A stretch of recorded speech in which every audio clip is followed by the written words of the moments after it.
10واں پارہ ہے سورۃ جو ہے انفال ہماری اختتام کو پہنچے گی، اور اگلی صورت ہم شروع کریں گے سورۃ التوبہ۔ اس میں زکوٰۃ کا بھی احکامات ہیں انشاءاللہ، اور جو ہے اس پہ ہم جانتے ہیں، سمجھتے ہیں، پڑھتے ہیں 10واں پارہ انشاءاللہ سورہ قرآن میں ہمارے۔ چلیے بسم اللہ الرحمن الرحیم شروع کرتے ہیں انشاءاللہ جز 10 انشاءاللہ۔ بسم اللہ الرحمن الرحیم۔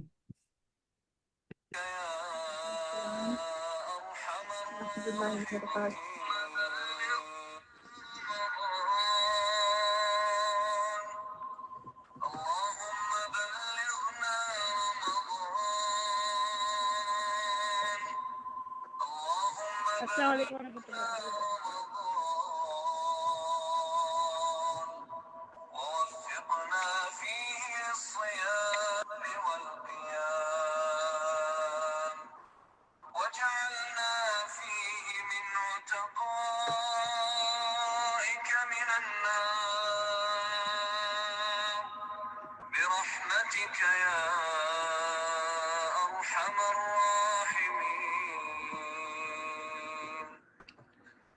تو انشاءاللہ ہم شروع کرتے ہیں دورہ قرآن۔ السلام علیکم ورحمۃ اللہ وبرکاتہ۔ جز 10 وَاعْلَمُوا انشاءاللہ ہمارا 10واں پارہ ہے، ہم شروع کرتے ہیں۔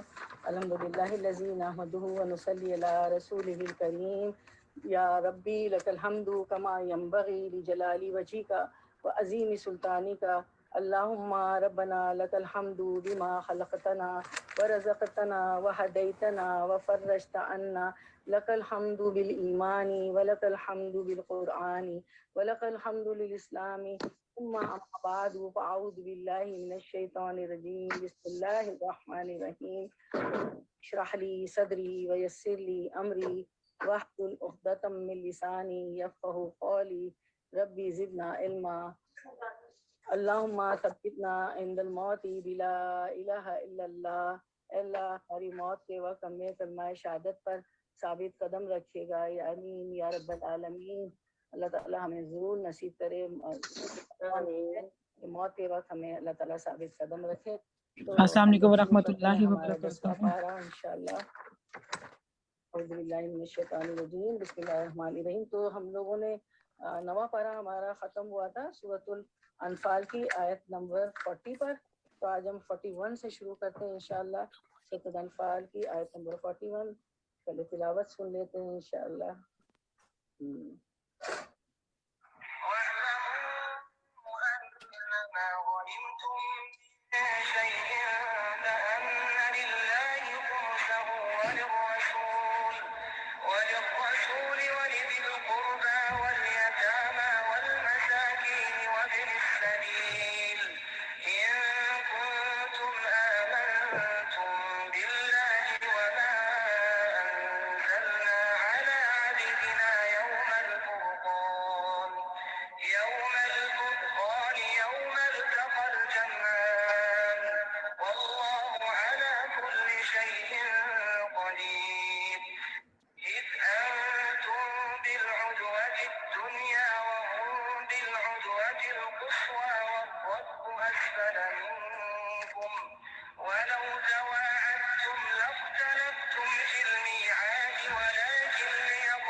بسم اللہ الرحمن الرحیم، شروع اللہ کے نام سے جو بے انتہا مہربان نہایت رحم کرنے والا ہے۔ سورۃ الانفال، جیسے کہ کل ہم نے جانا تھا، سمجھا تھا، پڑھا تھا کہ انفال جو ہے نفل کی جمع ہے، یعنی مال غنیمت۔ تو جنگ بدر جو ہے 2 ہجری رمضان المبارک میں ہوئی تھی، اس دن کو یوم الفرقان کہا گیا ہے۔ اس لیے کہا گیا یوم الفرقان کہ کافروں اور مسلمانوں کے درمیان پہلی جنگ تھی، اور مسلمانوں کو فتح نصیب ہوئی تھی، اور یہ ہے کہ فتح و غلبہ اللہ تعالیٰ نے عطا فرمایا تھا، اور یہ واضح کر دیا تھا کہ اسلام حق ہے اور کفر و شرک جو ہے وہ باطل ہے۔ تو ہم جانتے ہیں، سمجھتے ہیں وَاعْلَمُوا أَنَّمَا غَنِمْتُم مِّن شَيْءٍ فَإِنَّ لِلَّهِ خُمُسَهُ وَلِلرَّسُولِ وَذِي الْقُرْبَى وَالْيَتَامَى وَالْمَسَاكِينِ وَابْنِ السَّبِيلِ إِن كُنتُمْ آمَنتُم بِاللَّهِ وَمَا أَنزَلْنَا عَلَىٰ عَبْدِنَا يَوْمَ الْفُرْقَانِ يَوْمَ الْتَقَى الْجَمْعَانِ وَاللَّهُ عَلَىٰ كُلِّ شَيْءٍ قَدِيرٌ۔ اور تمہیں معلوم ہو کہ جو کچھ مال غنیمت تم نے حاصل کیا ہے اس کا 5واں حصہ اللہ اور اس کے رسول اور رشتہ داروں، یتیموں اور مسکینوں اور مسافروں کے لیے ہے۔ اگر تم ایمان لائے ہو اللہ پر اور اس چیز پر جو فیصلے کے روز یعنی بدر کے دن، یعنی جنگ بدر کے دن، یعنی دونوں فوجوں کی مڈبھیر کے دن ہم نے اپنے بندے پر نازل کی تھی، تو یہ حصہ بخوشی ادا کرو، اللہ ہر چیز پر قدرت رکھنے والا ہے۔ اصل میں عربی زبان میں غنیمت اس مال کو کہتے ہیں جو میدان جنگ میں دشمن کے ساتھ لڑ کر حاصل کیا گیا ہو۔ عربوں کے ہاں عمومی فائدہ یہ تھا کہ لڑائی میں جو مال جس کے ہاتھ لگتا تھا وہ اس کا ہو جاتا تھا، لیکن مسلمانوں کے لیے تو لڑنا نہیں، اس لیے اللہ سبحانہ تعالیٰ نے، مسلمان مال کے لیے تو لڑتا نہیں ہے، اس لیے اللہ سبحانہ تعالیٰ نے ایک بہترین قاعدہ دیا۔ سب سے پہلی بات ہے کہ بتلایا کہ یہ مال اللہ کا ہے، انسان کے پاس حقیقت میں جو کچھ بھی ہے، چاہے وہ مال غنیمت ہو، چاہے مال وراثت ہو، انہیریٹنس ہو، یا اپنی محنت سے کمایا ہوا مال ہو، انسان کو ہمیشہ سمجھنا یہ چاہیے کہ اللہ کا ہے، یہ اللہ سبحانہ تعالیٰ نے مجھے دیا ہے اور اس میں میرا کوئی کمال نہیں۔ اچھا اب کیا ہوتا ہے، کیونکہ بعض اوقات انسان کے پاس جب مال آتا ہے تو وہ یہ سمجھنے لگتا ہے کہ یہ اس کا حق تھا، یہ اس کی ملکیت تھی، یا وہ اس کا مالک ہے، اب وہ جیسے چاہے اسے خرچ کرے۔ لیکن یہاں کیا بتایا گیا کہ یہ مال اللہ کا ہے۔ دور جہالت کی رسم و رواج کے برخلاف اصول یہ دیا گیا کہ سب کچھ ایک جگہ پر جمع کیا جائے، یعنی امیر کے پاس جمع کیا جائے، جو ہیڈ ہوتا ہے اس کے پاس، وہاں باقاعدہ اس کی پھر تقسیم ہو، اور تقسیم میں 5واں حصہ اللہ کا جسے رسول اللہ صلی اللہ علیہ وسلم نے بتایا، پھر 5 حصوں میں تقسیم کر کے حصے داروں کو دے دیں گے۔ تو جو یہ چونکہ فتح بھی اللہ تعالیٰ کی طرف سے تھی، جنگ بدر میں غنیمت بھی اللہ تعالیٰ نے عطا کی، اور قانون دینا بھی اللہ کا حق ہے، اسے بہت تفصیل کے ساتھ بتا دیا گیا کہ اس مال کے حصے دار کون ہیں۔ 5واں حصہ تقسیم کرنے کے بعد جو 4 حصے ہیں پھر وہ جنگ میں حصہ لینے والوں کے درمیان تقسیم کر دیا جائے گا، کیونکہ ظاہر وہ جنگ میں حصہ لیتے ہیں، لڑتے ہیں دشمنوں کے خلاف، تو مال کی ملکیت کی بنیاد قبضہ نہیں بلکہ اصول ہے، یعنی اصول کی بنیاد پر مال میں حصہ دیا جائے گا، ایک طریقے کے مطابق، نہ کہ صرف قبضے کی بنیاد پر۔ یہ ایک طریقہ ہوگا، اس طرح ہوگا فیصلہ۔ لیکن اسلام نے اس ہاتھا پائی کو ختم کر دیا، اور پھر آگے آیت میں فرمایا، اور تمہیں معلوم ہے کہ جو کچھ مال غنیمت تم نے حاصل کیا ہے اس کا 5واں حصہ اللہ اور اس کے رسول اور رشتہ داروں اور یتیموں اور مسکینوں اور مسافروں کے لیے، باقی 4 حصے ان کے جنہوں نے جنگ میں حصہ لیا۔ اگر تم ایمان لائے ہو اللہ پر اور اس چیز پر جو فیصلے کے روز یعنی بدر کے دن جب دونوں فوجیں آپس میں ملی تھی ہم نے اپنے بندے پر نازل کی تھی۔ تو مال غنیمت کی تقسیم کو کیا کہا گیا؟ ایمان کا حصہ کہا گیا ہے۔ پھر فرمایا اگر تم ایمان رکھتے ہو تو یہ حصہ بخوشی ادا کرو، اللہ ہر چیز پر قادر ہے۔ آیت 42، اذ انتم بالعدوۃ الدنیا وہم بالعدوۃ القصویٰ، یاد کرو وہ وقت جب تم وادی کے اس جانب تھے اور دوسری جانب پڑاؤ ڈالے ہوئے تھے، اور قافلہ تم سے نیچے ساحل کی طرف تھا، یعنی ابو سفیان اس وقت مسلمان نہیں ہوا تھا۔ آپ کو پتہ ہے ابو سفیان جو ہیں فتح مکے کے دن مسلمان ہوئے تھے، یعنی ابو سفیان جس کو مدینے کے قریب سے نکال کر مکے لے جا رہے تھے، اگر کہیں پہلے سے تمہارے اور ان کے درمیان مقابلے کی قرارداد ہو چکی ہوتی، یعنی باقاعدہ اعلان کے تحت جنگ ہوتی، تو تم ضرور اس موقع پر پہلو تہی کرتے، یعنی مقابلے کے لیے نہ آتے، کیونکہ مسلمان اس وقت اپنے آپ کو کمزور سمجھتے تھے۔ تو یہ اللہ سبحانہ تعالیٰ نے ایک سچویشن ایسی پیدا کر دی کہ مقابلے کے لیے ان کو آنا ہی پڑا۔ پھر فرمایا لیکن جو کچھ پیش آیا وہ اس لیے تھا کہ جس بات کا فیصلہ اللہ کر چکا تھا اسے ظہور میں لے آئے، تاکہ جسے ہلاک ہونا ہے دلیل روشن کے ساتھ ہلاک ہو، اور جسے زندہ رہنا ہے دلیل روشن کے ساتھ زندہ رہے، یعنی ثابت ہو جائے کہ آئندہ آج کے بعد فتح کس کی ہے۔ اور اس آیت سے ہمیں یہ بھی پتہ چلتا ہے کہ بعض اوقات انسان کو زندگی میں کچھ سچویشنز اپنے حق میں بہت تکلیف دہ لگتی ہیں، اچانک کچھ ایسے واقعات اور حادثات پیش آ جاتے ہیں کہ جس کو انسان اپنے لیے ایک مصیبت سمجھتا ہے، لیکن اس میں بھی دراصل میری بہنوں خیر ہوتی ہے، اس میں بھی دراصل بھلائی ہوتی ہے۔ وَإِنَّ اللَّهَ لَسَمِيعٌ عَلِيمٌ، اور بے شک اللہ تعالیٰ سننے والا ہے اور جاننے والا ہے۔ اور یاد کرو وہ وقت جب کہ اے نبی صلی اللہ علیہ وسلم اللہ تعالیٰ ان کو تمہارے خواب میں تھوڑا دکھا رہا تھا، اگر کہیں وہ تمہیں ان کی تعداد زیادہ دکھا دیتا، اصل حقیقت سامنے آ جاتی، تو ضرور تم ہمت ہار جاتے اور لڑائی کے معاملے میں جھگڑا شروع کر دیتے، یعنی پھر مقابلے کے لیے تیار نہ ہوتے۔ لیکن اللہ ہی نے اس سے تمہیں بچایا، یقیناً وہ سینوں کا حال تک جانتا ہے اور اس طرح حقیقی معنوں میں فتح عطا کرتا ہے۔ نمبر 44، اور یاد کرو جب کہ مقابلے کے وقت اللہ تم لوگوں کی نگاہوں میں دشمنوں کو تھوڑا دکھایا، حالانکہ وہ 1000 تھے، اور ان کی نگاہوں میں، اور مسلمان 313 تھے، اور ان کی نگاہوں میں تمہیں کم پیش کر کے دکھایا، تاکہ جو بات ہوئی تھی اللہ اسے ظہور میں لے آئے ہیں، اور آخر کار سارے معاملات اللہ ہی کی طرف رجوع ہونے والے، اللہ ہی کی طرف رجوع کرتے ہیں۔ یا ایھا الذین آمنوا اذا لقیتم فئۃ فاثبتوا واذکروا اللہ کثیرا لعلکم تفلحون۔ اب بتایا گیا کہ پھر فرمایا کہ اگر تم ایمان رکھتے ہو یا یہ الذین آمنو، اے ایمان والو، جب کسی گروہ سے تمہارا مقابلہ ہو تو کیا کرو؟ نمبر 1 ثابت قدم رہو، نمبر 2 اللہ کو کثرت سے یاد کرو، ذکر کی کثرت کرو، توقع ہے کہ تمہیں کامیابی نصیب ہوگی۔ ہم دیکھتے ہیں کہ نبی صلی اللہ علیہ وسلم بھی اس دعا کے ساتھ اللہ تعالیٰ سے فریاد کرتے تھے، یا حی قیوم یا قیوم برحمتک استغیث۔ تو آپ بھی ہمیشہ دعا کرا کریں، میرے ساتھ پڑھیں، یا حی یا قیوم برحمتک استغیث، اور اللہ اور اس کے رسول کی اطاعت کرو اور آپس میں جھگڑا نہیں کرو، ورنہ تمہارے اندر کمزوری پیدا ہو جائے گی اور تمہاری ہوا اکھڑ جائے گی۔ صبر سے کام لو، یقیناً اللہ صبر کرنے والوں کے ساتھ ہے۔ تو یہاں ہمیں 2 باتیں پتہ چلی، ایک تو یہ کہ جب دشمن سے ڈر لگے تو اس کا علاج ہے کیا ہے؟ کثرت سے ذکر کرنا۔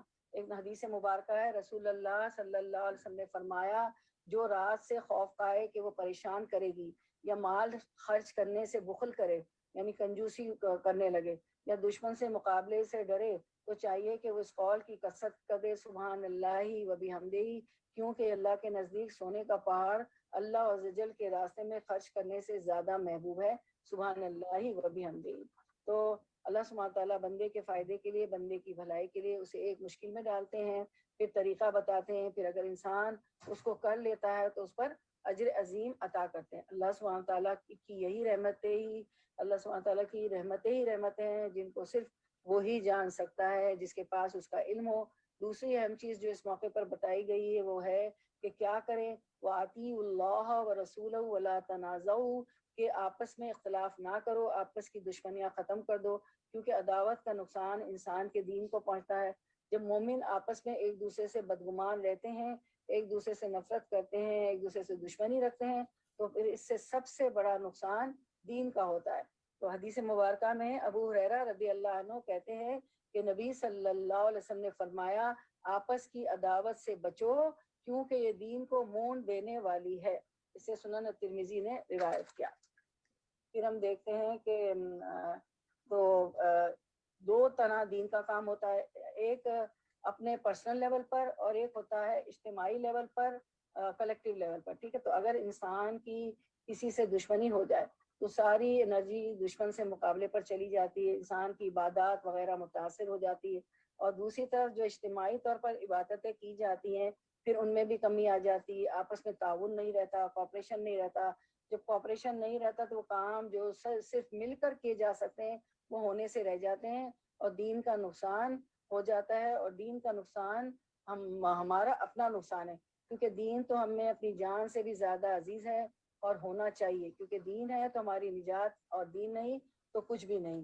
47 وَلَا تَكُونُوا كَالَّذِينَ خَرَجُوا مِن دِيَارِهِمْ بَطْرًا وَرِئَاءَ النَّاسِ وَيَصُدُّونَ عَن سَبِيلِ اللَّهِ، اور ان لوگوں کے سے رنگ ڈھنگ اختیار نہ کر جو اپنے گھروں سے اتراتے اور لوگوں کو اپنی شان دکھاتے ہوئے نکلے، اور جن کی روش یہ ہے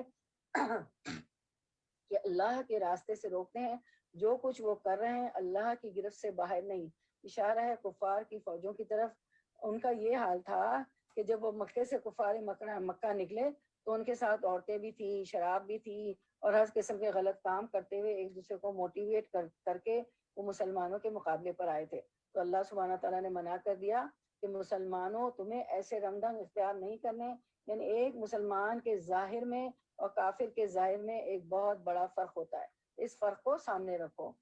وَإِذْ زَيَّنَّا لَهُمُ الشَّيْطَانُ أَعْمَالَهُمْ، اور ذرا خیال کرو اس وقت کا جب شیطان نے ان لوگوں کے کرتوت ان کی نگاہ میں خوشنما بنا کر دکھائے تھے اور ان سے کہا تھا کہ آج تم پر کوئی غالب نہیں آ سکتا. یعنی شراب کے نشے میں وہ ایسے دھت تھے کہ خود کو بڑی چیز سمجھ رہے تھے کہ ہم ہی کامیاب ہوں گے، اور یہ کہ میں تمہارے ساتھ ہوں. شیطان لٹرلی انسانی شکل میں میدان میں اترا تھا جنگ بدر میں کفار کی مدد کے لیے، کیونکہ اسے معلوم تھا کہ آج کا دن فیصلہ کن ہے تو مجھے اپنے دوستوں کی مدد کرنی چاہیے. مگر جب دونوں گروہوں کا آمنا سامنا ہوا تو الٹے پاؤں پھر گیا، کیونکہ اسے فرشتے نظر آئے تھے اور کہنے لگا میرا ساتھ نہیں ہے، میں وہ کچھ دیکھ رہا ہوں جو تم نہیں دیکھتے. مجھے اللہ سے ڈر لگتا ہے. اس سے پتہ چلتا ہے کہ ان عبادی لیس لک علیہم سلطان، میرے بندوں پر تیرا کوئی زور نہیں، تو ان کے اوپر غالب نہیں آ سکتا، انہیں کنٹرول نہیں سکتا. بدر کے میدان میں جو نکلے تھے وہ صرف اللہ کی خاطر نکلے تھے، بھلا ان سے اور جو فرشتے آئے تھے ان سے شیطان کیوں نہ ڈرتا. اور اللہ بڑی سخت سزا دینے والا ہے. 49 جبکہ منافقین اور سب لوگ جن کے دلوں میں روک لگا ہوا تھا کہہ رہے تھے کہ ان لوگوں کو تو ان کے دین نے خپ میں مبتلا کر رکھا ہے، ان کو تو پاگل کر رکھا ہے. دنیا کدھر جا رہی ہے، یہ آج بھی ہوتا ہے نا، اور یہ کس طرف جا رہے ہیں. ظاہر ہے جو لوگ ظاہری طور پر اسلام کا نام لیتے ہیں لیکن اندر سے اسلام سے کوئی دلچسپی نہیں ہوتی، وہ ایسے مشکل مواقع پر اسی قسم کے کمنٹس کرتے ہیں. اور دین کا کام اس وقت تک ہو نہیں سکتا جب تک انسان دیوانگی اختیار نہ کرے. کہتے ہیں نا اتنا ذکر کرو کہ لوگ کہیں کہ یہ تو دیوانہ ہو گیا، اللہ کا اتنا ذکر کرو. حالانکہ اگر کوئی اللہ پر بھروسہ کرے تو یقیناً اللہ بڑا زبردست اور دانا ہے، اور یہ کام اللہ پر بھروسے کے بغیر ہو ہی نہیں سکتا. کاش تم اس حالت کو دیکھ سکتے جبکہ فرشتے مقتول کافروں کی روحیں قبض کر رہے تھے. اصل میں 70 کے قریب لوگ قریش مکہ کے اس میدان میں مارے گئے تھے جنگ بدر میں. ان کی روحیں جب لے رہے تھے فرشتے تو بتایا جا رہا ہے کہ کاش تم دیکھ سکتے کہ ان کا کیا حال کر رہے تھے، کس طرح ان کو پیٹ رہے تھے اور کتنی سختی کے ساتھ ان کی جان لے رہے تھے اور کتنا ان کو ذلیل کر رہے تھے. وہ ان کے چہروں کے پھولوں پر ضربے لگا رہے تھے، مار رہے تھے، ان کو کہتے جا رہے تھے لو اب جلنے کی سزا ذوق وذوق و عذاب الحریق، یہ وہ جزا ہے جس کا سامان تمہارے اپنے ہاتھوں نے پیشگی مہیا کر رکھا تھا. تو پتہ چلتا ہے اس آیت سے کہ قبر کے عذاب سے پہلے ایک عذاب شروع ہو جاتا ہے جان کنی کے وقت. اگر جان کنی کی تکلیف سب کو ہوتی ہے لیکن یہ چہروں پر مارا جانا، جسم کے باقی حصوں پر مارا جانا، یہ اللہ کے دشمنوں کے لیے ہی ہوتا ہے، ورنہ اللہ تو اپنے بندوں پر ظلم کرنے والا نہیں. یعنی یہ خود تمہارے اپنے ہاتھوں کی کمائی ہے جو تمہارے سامنے اب آ رہی ہے اور ہمیشہ کے لیے اب تمہارے ساتھ رہے گی. اللہ سبحانہ تعالیٰ ایسا نہیں کہ تمہارے ساتھ یہ معاملہ کریں. تو ہمیشہ حسن الخاتمہ مانگے. اللہم ارزقنی حسن الخاتمہ بولے، اللہم ارزقنی حسن الخاتمہ، اے اللہ ہمارا بہترین خاتمہ کیجیے گا. یہ معاملہ ان کے ساتھ اس طرح پیش آیا جس طرح آل فرعون ان سے پہلے کے دوسرے لوگوں کے ساتھ پیش آتا رہا تھا. اب ہمیں قرآن مجید میں آل فرعون کے بارے میں آتا ہے نا کہ جس دن وہ ڈوبے اللہ نے ان کو پانی میں غرق کیا، اس دن کیا کہا گیا کہ اب تم آگ میں داخل ہو جاؤ، اور پھر جب قیامت قائم ہوگی اس دن شدید ترین یا بڑے عذاب کی طرف لوٹائے جاؤ گے. صبح شام آگ پر پیش کیے جاتے ہیں. قوم نوح کے ساتھ بھی یہی معاملہ ہوا. اغرقوا وادخلوا نارا، غرق کیے گئے پانی میں لیکن آگ میں داخل کر دیے گئے. تو اس سے قبر کے عذاب یا برزخ کے عذاب کا ثبوت ملتا ہے. اور یہ کن کے لیے ہے کہ انہوں نے اللہ کی آیات کو ماننے سے انکار کیا اور اللہ نے ان کے گناہوں پر انہیں نہیں پکڑا، اور اللہ نے ان کے گناہوں پر انہیں پکڑ لیا. اللہ قوت رکھتا ہے اور سخت سزا دینے والا ہے. ان اللہ قوی شدید العقاب، تو عقاب اور عقوب وہ سزا ہے جو کسی فرض کو چھوڑنے اور حرام کام کے ارتکاب پر ہوتی ہے. اطاعت کے بغیر اللہ کا خوف فائدہ نہیں دیتا. پھر ہم دیکھتے ہیں تو آیت 53 سے ہمیں پتہ چلتا ہے یہ اللہ کی سنت. اب آیت 53 یہ اللہ کی اس سنت کے مطابق ہوا، وہ کسی نعمت کو جو اس نے کسی قوم کو عطا کی ہو اس وقت تک نہیں بدلتا جب تک کہ وہ قوم اپنے طرز عمل کو نہیں بدلتی اللہ سب کچھ سننے والا اور جاننے والا ہے۔ تو اس آیت 53 سے ہمیں پتہ چلتا ہے کہ گناہوں کی وجہ سے نعمتیں چھین لی جاتی ہیں۔ اللہ سبحانہ تعالیٰ جب کسی کو کوئی نعمت دیتا ہے تو اس کو کسی گناہ کے ارتکاب کے سبب اس سے محروم کر دیتا ہے۔ یعنی جو کچھ ہم کو اللہ نے دے رکھا ہے وہ ہم سمجھتے ہیں کہ ہمارا ہے، اور اگر ہم شکر گزار ہوتے ہیں، لیکن اگر ہم شکر گزار نہیں ہوں گے تو اللہ کی نافرمانی کریں گے تو نعمت چھین جائے گی۔ اسی طرح حدیث مبارکہ میں آتا ہے، ایک حدیث میں ایک آدمی رسول اللہ صلی اللہ علیہ وسلم کے پاس بائیں ہاتھ سے کھا رہا تھا۔ آپ صلی اللہ علیہ وسلم نے فرمایا دائیں ہاتھ سے کھا۔ اس نے کہا میں اس کی استطاعت نہیں رکھتا، تو آپ صلی اللہ علیہ وسلم نے فرمایا تم کھا بھی نہیں سکو گے۔ اس کو صرف تکبر نے روکا۔ راوی کہتے ہیں اس کے بعد وہ کبھی بھی اس دائیں ہاتھ کو منہ تک نہ اٹھا سکتا۔ تو کہا جاتا ہے کہ مرتے دم تک اس کا دائیں ہاتھ اوپر ہی نہیں اٹھا، وہیں اکڑ گیا، یعنی اس کے دائیں ہاتھ سے قوت ہی چھین لی گئی، کیونکہ اس نے رسول اللہ صلی اللہ علیہ وسلم کی ان کے منہ کے سامنے نافرمانی کی، ان کی بات کو جھٹلایا۔ تو ہمیں بھی اللہ کی نافرمانی سے بچنا چاہیے، ورنہ نعمتیں چھین جاتی۔ 54 آل فرعون اور ان سے پہلے کی قوموں کے ساتھ جو کچھ پیش آیا وہ اسی ضابطے کے مطابق تھا۔ بہت ترقی یافتہ قومیں تھیں لیکن سب کچھ چھین لیا گیا اللہ کی نافرمانی کی وجہ سے۔ انہوں نے اپنے رب کے آیات کو جھٹلایا، تب ہم نے ان کے گناہوں کی پاداش میں انہیں ہلاک کیا، آل فرعون کو غرق کر دیا۔ یہ سب لوگ ظالم تھے۔ یقیناً اللہ کے نزدیک زمین پر چلنے والی مخلوق میں سب سے بدتر وہ لوگ ہیں جنہوں نے حق کو ماننے سے انکار کر دیا۔ جب حق سامنے آ گیا تو حق کو نہیں مانے، پھر کس طرح وہ اسے قبول کرنے کو تیار نہیں ہیں، خصوصاً ان میں سے وہ لوگ جن کے ساتھ تم نے معاہدہ کیا، پھر وہ ہر موقع پر اس کو توڑتے ہیں اور ذرا اللہ کا خوف نہیں کرتے۔ بس اگر یہ لوگ تمہیں لڑائی میں مل جائیں تو ان کی ایسی خبر لو کہ ان کے بعد جو لوگ ایسی روش اختیار کرنے والے ہوں ان کے حواس باختہ ہو جائیں، یعنی ان کو ایسا سبق سکھاؤ کہ پھر باقی لوگ پھر اللہ اور رسول اللہ صلی اللہ علیہ وسلم سے کیے ہوئے معاہدوں کو نہ توڑیں۔ توقع ہے کہ بد عہدوں کے اس انجام سے وہ سبق لیں گے۔ آیت نمبر 58۔ اور اگر تمہیں کبھی کسی قوم سے خیانت کا اندیشہ ہو تو اس کے معاہدے کو اعلانیہ اس کے آگے پھینک دو، یقیناً اللہ خائنوں کو پسند نہیں کرتا۔ لیکن یہاں پر کیا بتایا گیا کہ اگر کسی قوم سے خیانت کا اندیشہ ہو تو معاہدے کو اعلانیہ اس کے آگے رکھ دو، یقیناً اللہ خائنوں کو پسند نہیں کرتا۔ ان اللہ لا يحب الخائنین، خیانت کا لوگ اللہ کو پسند نہیں ہے۔ خیانت کس چیز میں ہوتی ہے؟ مال میں، اپنی ڈیوٹی میں، امانتوں میں۔ حدیث میں آتا ہے، عبداللہ بن عمرو رضی اللہ عنہما سے روایت ہے کہ رسول اللہ صلی اللہ علیہ وسلم نے فرمایا 4 خصلتیں اگر تم میں موجود ہوں تو دنیا میں کچھ بھی گم ہو جائے تو تم پر کوئی افسوس نہیں۔ وہ یہ ہے کہ امانت کی حفاظت، نمبر 2 سچی گفتگو، نمبر 3 اچھا اخلاق، اور نمبر 4 رزق کی پاک دامنی۔ اگر کسی کے پاس یہ 4 نعمتیں ہیں تو گویا اسے پوری دنیا مل گئی، وہ دنیا کا خوش قسمت ترین انسان ہے۔ ایک اور حدیث میں آتا ہے، ابو ہریرہ رضی اللہ عنہ سے روایت ہے کہ رسول اللہ صلی اللہ علیہ وسلم نے فرمایا کسی شخص کے دل میں ایمان اور کفر اکٹھے جمع نہیں ہو سکتے، اور نہ ہی جھوٹ اور سچ اور نہ خیانت اور امانت اکٹھے ہو سکتے ہیں۔ یا ایک شخص امانت دار ہے یا پھر خیانت کار ہے۔ یہاں یہ بتا دیا گیا کہ یہ مظاہر ایک پورے مزاج کو ظاہر کرتے ہیں۔ جھوٹا ہونا صرف زبان کا جھوٹا ہونا نہیں ہوتا، وہ پوری شخصیت کی، پوری پرسنالٹی کی عکاسی کرتا ہے۔ یعنی جن لوگوں کو جھوٹ کی عادت ہوتی ہے وہ ہر چیز میں، مذاق میں، بچوں سے ہر قسم کے جھوٹ کو روا رکھتے ہیں اور اس کے لیے وہ تعویلیں رکھتے ہیں، تو یہ اس شخص کے مزاج کی، اس کی پرسنالٹی کا عکاس ہوتا ہے۔ جو سچا ہوتا ہے اسے جھوٹ سے خار ہوتی ہے، کسی بھی موقع پر جھوٹ بولنا سخت ناپسند ہوتا ہے اس کو۔ ایسے لوگوں کے ساتھ اس کی بنتی بھی نہیں جو جھوٹے ہوں، جھوٹ اس کے مزاج کے خلاف ہوتا ہے۔ تو جس کو جب یہ یاد رہے کہ ان اللہ لا يحب الخائنین، اللہ خیانت کار لوگوں سے محبت نہیں کرتا، تو جس کو اللہ کی محبت کی قدر ہو وہ ہر طرح کی خیانت چھوڑ دے گا۔ اور ڈیوٹی آورز میں خیانت کیا ہے کہ انسان ادھر ادھر ٹال مٹول کر کے جس کام پر اپوائنٹ کیا گیا وہ نہ کرے، یعنی جو کرنے کا کام ہے، جو ذمہ داری ہے اس کو نہ نبھائے اور باقی جو جی چاہے کرتا رہے۔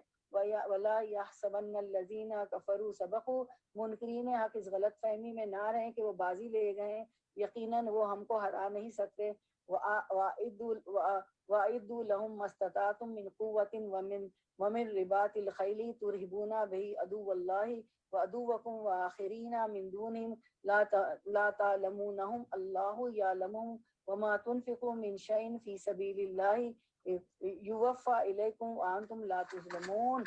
اور تم لوگ جہاں تک تمہارا بس چلے زیادہ سے زیادہ طاقت اور تیار بندے رہنے والے گھوڑے ان کے مقابلے کے لیے تیار رکھو۔ مسلمانوں کو بہت اہم ہدایت دی جا رہی ہے کہ دشمن کے مقابلے کے لیے جدید اسلحہ جدید ویپن سے لیس رہو، تیار رہو، تاکہ اس کے ذریعے سے اللہ کے اور اپنے دشمنوں کو اور دوسرے اعداء کو خوفزدہ کر دو جنہیں تم نہیں جانتے مگر اللہ جانتا ہے۔ یعنی لڑائی کا ہونا یا نہ ہونا وہ تو وقت بتائے گا، جیسی ضرورت ہوگی، لیکن اس کے لیے پھر پوری تیاری ہونی چاہیے کہ کہیں ایسا نہ ہو کہ دشمن تمہیں نگل لے کمزور پا کر۔ اللہ کی راہ میں جو کچھ تم خرچ کرو گے اس کا پورا بدل تمہاری طرف پلٹایا جائے گا۔ یعنی جنگ کی تیاری کے لیے اللہ کے راستے میں مال دینا ہوگا۔ جو شخص اس راستے کے لیے مال دے گا اللہ تعالیٰ اس کا اجر رکھے گا نہیں، واپس پلٹائے گا، اور تمہارے ساتھ ہرگز ظلم نہ کرے گا، اور تمہارے ساتھ ہرگز ظلم نہ ہوگا۔ اس تیاری میں ایک تو براہ راست جو عامز ہیں، ہتھیار ہیں، وہ آتے ہیں جن کی اپنی جگہ ایک ضرورت ہوتی ہے۔ اس کے علاوہ بھی جس محاذ پر اسلام کو خطرہ ہو اس محاذ پر تیاری رکھنا، اس کے لیے اپنا مال خرچ کرنا، یہ بہترین جگہ ہے مال خرچ کرنے کی، کیونکہ اس سے انسان دین کا دفاع کرتا ہے۔ اس کو اللہ تعالیٰ قرض حسنہ بتاتا ہے، وَمَن يُقْرِضِ اللَّهَ قَرْضًا حَسَنًا، اس کو اللہ تعالیٰ اپنے ذمے قرض قرار دیتا ہے۔ اے نبی صلی اللہ علیہ وسلم، اگر دشمن صلح و سلامتی کی طرف مائل ہو تو تم بھی اس کے لیے آمادہ ہو جاؤ۔ یعنی اللہ تعالیٰ یہ نہیں چاہتا کہ تم ضرور جنگ ہی کرو، اور اگر دشمن جنگ نہیں چاہتا تو صلح کرنا چاہتا ہے تو تم صلح کرو، پھر اللہ پر بھروسہ کرو۔ انسان ڈرتا ہے، دشمن اس وقت کمزور ہے، اس لیے وہ صلح چاہتا ہے، لیکن صلح میں خیر ہے۔ تم اللہ کے بھروسے پر اگر ایسا کرو گے تو اللہ تعالیٰ تمہاری حفاظت کرے گا، بے شک وہ سب سننے والا اور جاننے والا ہے، السمیع العلیم ہے۔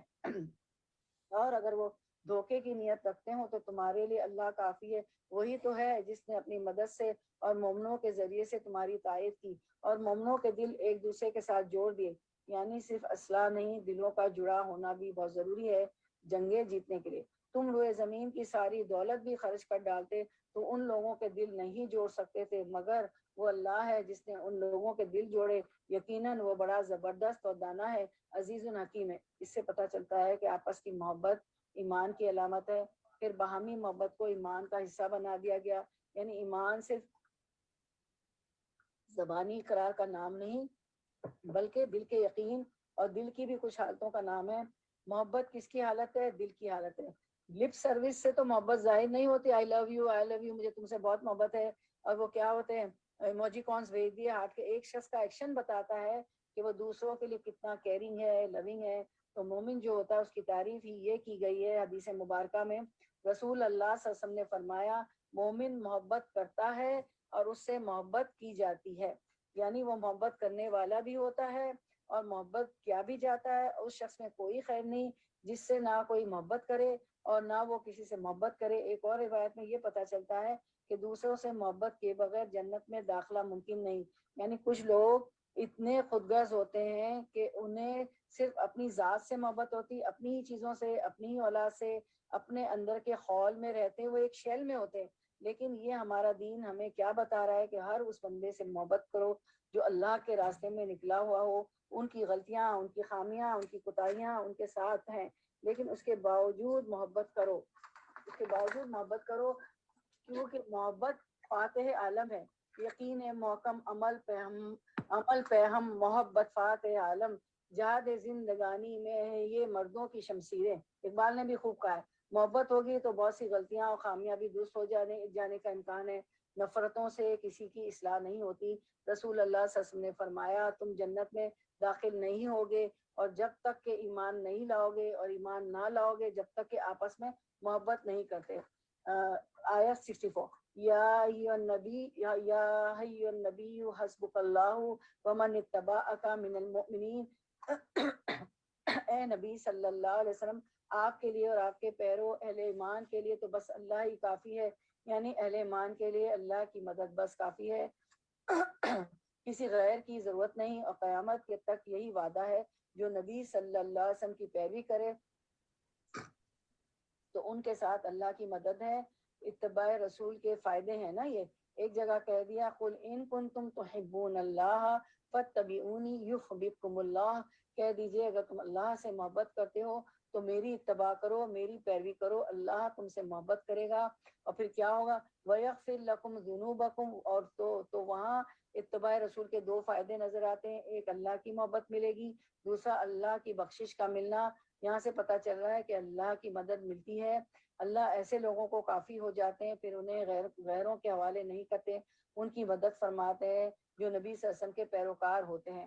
اے نبی صلی اللہ علیہ وسلم، مومنوں کو جنگ پر ابھارو، اگر تم میں سے 20 آدمی صابر ہوں تو وہ 200 پر غالب آ جائیں گے، اگر 100 آدمی ایسے ہوں تو منکرین حق میں سے 1000 آدمیوں پر بھاری ہوں گے، کیونکہ وہ ایسے لوگ ہیں جو سمجھ نہیں رکھتے۔ الآن خفف اللہ عنکم وعلم ان فیکم ضعفا، اچھا اب اللہ نے تمہارا بوجھ ہلکا کیا اور معلوم ہو گیا کہ ابھی تم میں کمزوری ہے، بس اگر تم میں سے 100 آدمی صابروں پر ہوں تو وہ 200 پر، اور 1000 آدمی ایسے ہوں تو 2000 پر اللہ کے حکم سے غالب آئیں گے۔ یعنی جتنا زیادہ ایمان ہوگا، جتنا زیادہ صبر ہوگا، اتنا ہی زیادہ مدد آئے گی، اور اللہ ان لوگوں کے ساتھ ہے جو صبر کرنے والے ہیں۔ واللہ مع الصابرین، حدیث مبارکہ مدد صبر کے ساتھ ہے اور کشادگی تنگی کے ساتھ ہے، یعنی جب حالات تنگ ہو جاتے ہیں تو وہیں سے آسانی ہو جاتی ہے، اور صبر سے وسیع چیز کسی کو عطا نہیں کی گئی۔ جو صبر، حدیث میں آتا ہے، جو صبر کرنا چاہتا ہے اللہ اسے صبر کی توفیق دے دیتا ہے، کسی کو کوئی ایسا عطیہ نہیں دیا گیا جو صبر سے بہتر ہو اور زیادہ وسیع ہو۔ یعنی اتنی بڑی دولت ہے جس کا انسان اندازہ نہیں لگا سکتا، کیونکہ جس کو صبر کی توفیق ہوگی اس کے لیے زندگی اس کی ساری مشکلیں آسان ہو گئی، وہ ان پر قابو پا سکتا ہے، ان کا مقابلہ کر سکتا ہے۔ کسی نبی کے لیے یہ زیبا نہیں، آیت 67، کسی نبی کے لیے یہ زیبا نہیں کہ اس کے پاس قیدی ہوں جب تک کہ زندگی میں دشمنوں کو اچھی طرح کچل نہ دیں۔ تم لوگ دنیا کے فائدے چاہتے ہو، جنگ بدر میں نبی صلی اللہ علیہ وسلم کے مشورے سے جنگی قیدیوں کو فدیے کے عوض چھوڑ دیا گیا تھا، یہ فیصلہ اللہ سبحانہ تعالیٰ کے فیصلے کے موافق نہیں تھا، تو اس پر یہاں تبصرہ کیا جا رہا ہے اس آیت میں۔ حالانکہ نبی صلی اللہ علیہ وسلم نے یہ فیصلہ صحابہ کرام رضوان اللہ اجمعین کی رائے سے ہی کیا تھا، مشورے سے ہی کیا تھا۔ کچھ صحابہ کی رائے یہ تھی کہ ان سے فدیہ نہ لیا جائے، انہیں ختم کر دیا جائے تاکہ آئندہ اسلام کا مقابلہ کرنے والے نہ ہوں اور کفر کا زور کچلا جائے، لیکن جب فدیہ لے لیا گیا تو اللہ تعالیٰ نے فرمایا کیا تم دنیا کے فائدے چاہتے ہو؟ یعنی آخری حد تک مال کی محبت نکال دی گئی کہ اسلام میں جنگ مال لینے کے لیے نہیں ہوتی، صرف کیا ہوتا ہے اللہ کے دین کا بول بالا کرنے کے لیے ہوتی ہے، حالانکہ اللہ کے پیش نظر آخرت ہے، اور اللہ غالب اور حکیم ہے، عزیز حکیم ہے۔ اگر اللہ کا نوشتہ پہلے نہ لکھا جا چکا ہوتا تو جو کچھ تم لوگوں نے لے لیا ہے اس کی پاداش میں تم کو بڑی سزا دی جاتی، بس جو کچھ تم نے مال حاصل کیا ہے اسے کھاؤ کہ وہ حلال اور پاک ہے، اور اللہ سے ڈرتے رہو، یقیناً اللہ درگزر کرنے والا اور رحم فرمانے والا۔ اے نبی صلی اللہ علیہ وسلم، آپ لوگوں کے قبضے میں جو قیدی ہیں ان سے کہو کہ اگر اللہ کو معلوم ہوا کہ تمہارے دلوں میں کچھ خیر ہے تو وہ تمہیں اس سے بڑھ چڑھ کر دے گا جو تم سے لے لیا گیا ہے، اور تمہاری خطائیں معاف کرے گا، اللہ درگزر کرنے والا اور رحم فرمانے والا ہے۔ لیکن اگر وہ تیرے ساتھ خیانت کا ارادہ رکھتے ہیں تو اس سے پہلے وہ اللہ کے ساتھ خیانت کر چکے ہیں، چنانچہ اسی کی سزا اللہ نے انہیں دی کہ وہ تیرے قابو میں آ گئے، اللہ سب کچھ جانتا اور حکیم ہے۔ ان الذین آمنوا وہاجروا وجاہدوا باموالہم وانفسہم فی سبیل اللہ، جن لوگوں نے ایمان قبول کیا اور ہجرت کی اور اللہ کی راہ میں اپنی جانیں لڑائیں، کس نے ہجرت کی تھی؟ مہاجروں نے، اور اپنے مال کھپائے، اور جن لوگوں نے ہجرت کرنے والوں کو جگہ دی یعنی انصاروں نے، جو انصار تھے ان کی مدد کی، وہی دراصل ایک دوسرے کے ولی ہیں۔ رہے وہ لوگ جو ایمان تو لے آئے مگر ہجرت کر کے دارالسلام میں نہیں آئے تو ان سے تمہارا ولایت کا کوئی تعلق نہیں ہے جب تک کہ وہ ہجرت کر کے نہ آ جائیں۔ ہاں اگر وہ دین کے معاملے میں تم سے مدد مانگے تو ان کی مدد کرنا تم پر فرض ہے، لیکن کسی ایسی قوم کے خلاف نہیں جس سے یہ تمہارا معاہدہ ہو، جو کچھ تم کرتے ہو اللہ اسے دیکھتا ہے۔ اس آیت میں ہمیں ہجرت اور جہاد کے فائدے بتائے جا رہے ہیں۔ ہجرت کیا ہے؟ حجرہ، ہا جیم را اس کا روٹ ورڈ ہے، حجرہ سے اس کا مطلب کسی چیز کو چھوڑ دینا۔ عام لغت میں اس کا معنی ہوتا ہے کہ انسان کسی چیز کے نقصان یا شر سے بچنے کے لیے اس کو ترک کر دیں۔ تو حدیث مبارکہ مہاجرہ وہ ہے جو اللہ تعالیٰ کی منع کی ہوئی چیزوں کو چھوڑ دے۔ اور فساد کے زمانے میں عبادت ہجرت ہے، جہاں فساد ہو تو ہجرت بھی کیا ہو جاتی، عبادت ہے۔ اس کے بعد ہم دیکھتے ہیں کہ آیت 73 والذین کفروا بعضهم اولیاء بعض الا تفعلوا تکن فتنة فی الارض وفساد کبیر۔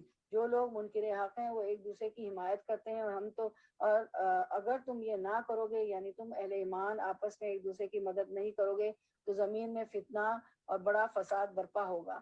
والذین آمنوا وہاجروا وجاہدوا فی سبیل اللہ۔ جو لوگ ایمان لائے اور جنہوں نے اللہ کی راہ میں اپنے گھر بار چھوڑے اور جہاد کیا، اور جنہوں نے پناہ دی یعنی انصار مدینہ اور مدد کی، وہی سچے مومن ہیں۔ ان کے لیے خطاؤں سے درگزر ہے اور بہترین رزق ہے۔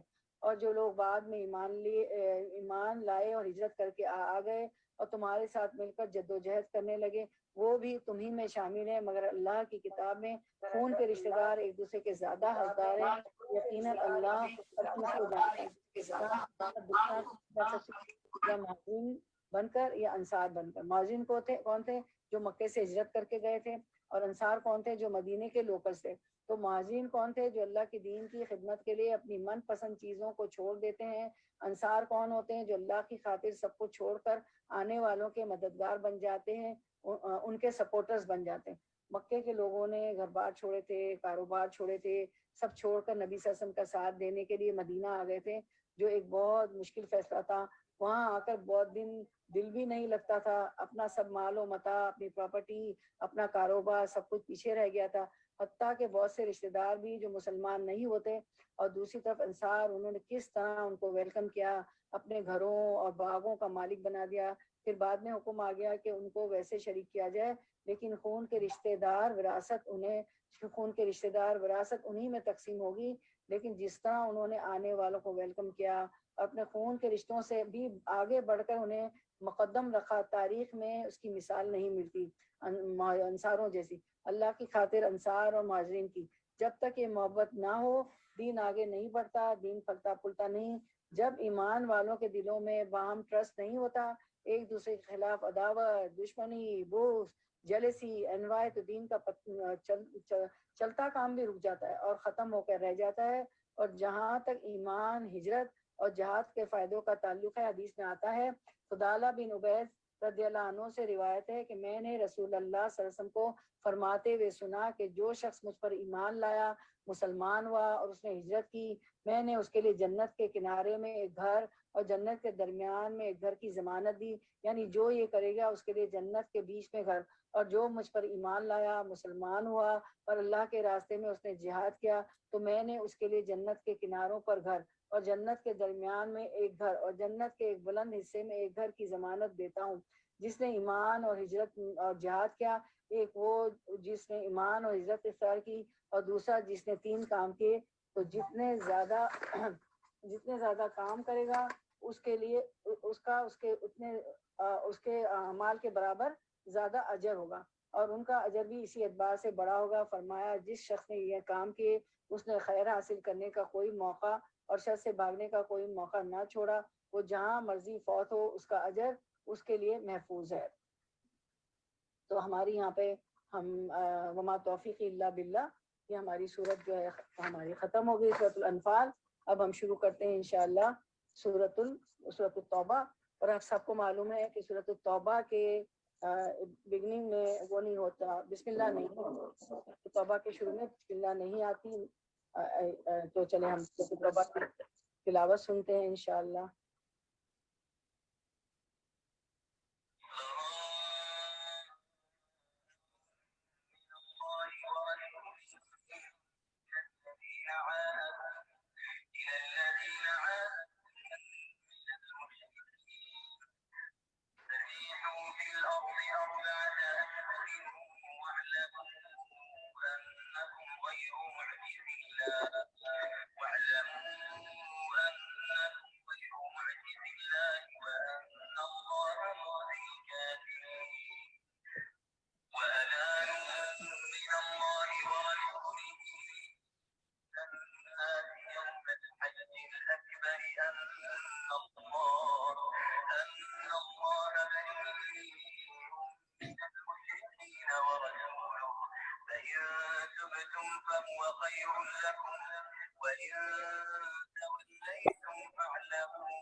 شیخ مقلی ہیں امام کعبہ کے، یہ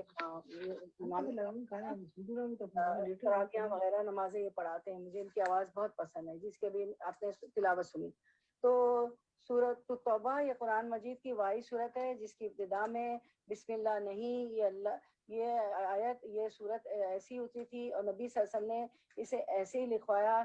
یہ سورت گویا سورۃ الانفال کا تتمہ یا بقیہ ہے. یہ 7 بڑی صورتوں میں سے 7ویں بڑی صورت ہے جس میں جنہیں سبا طوال کہا جاتا ہے.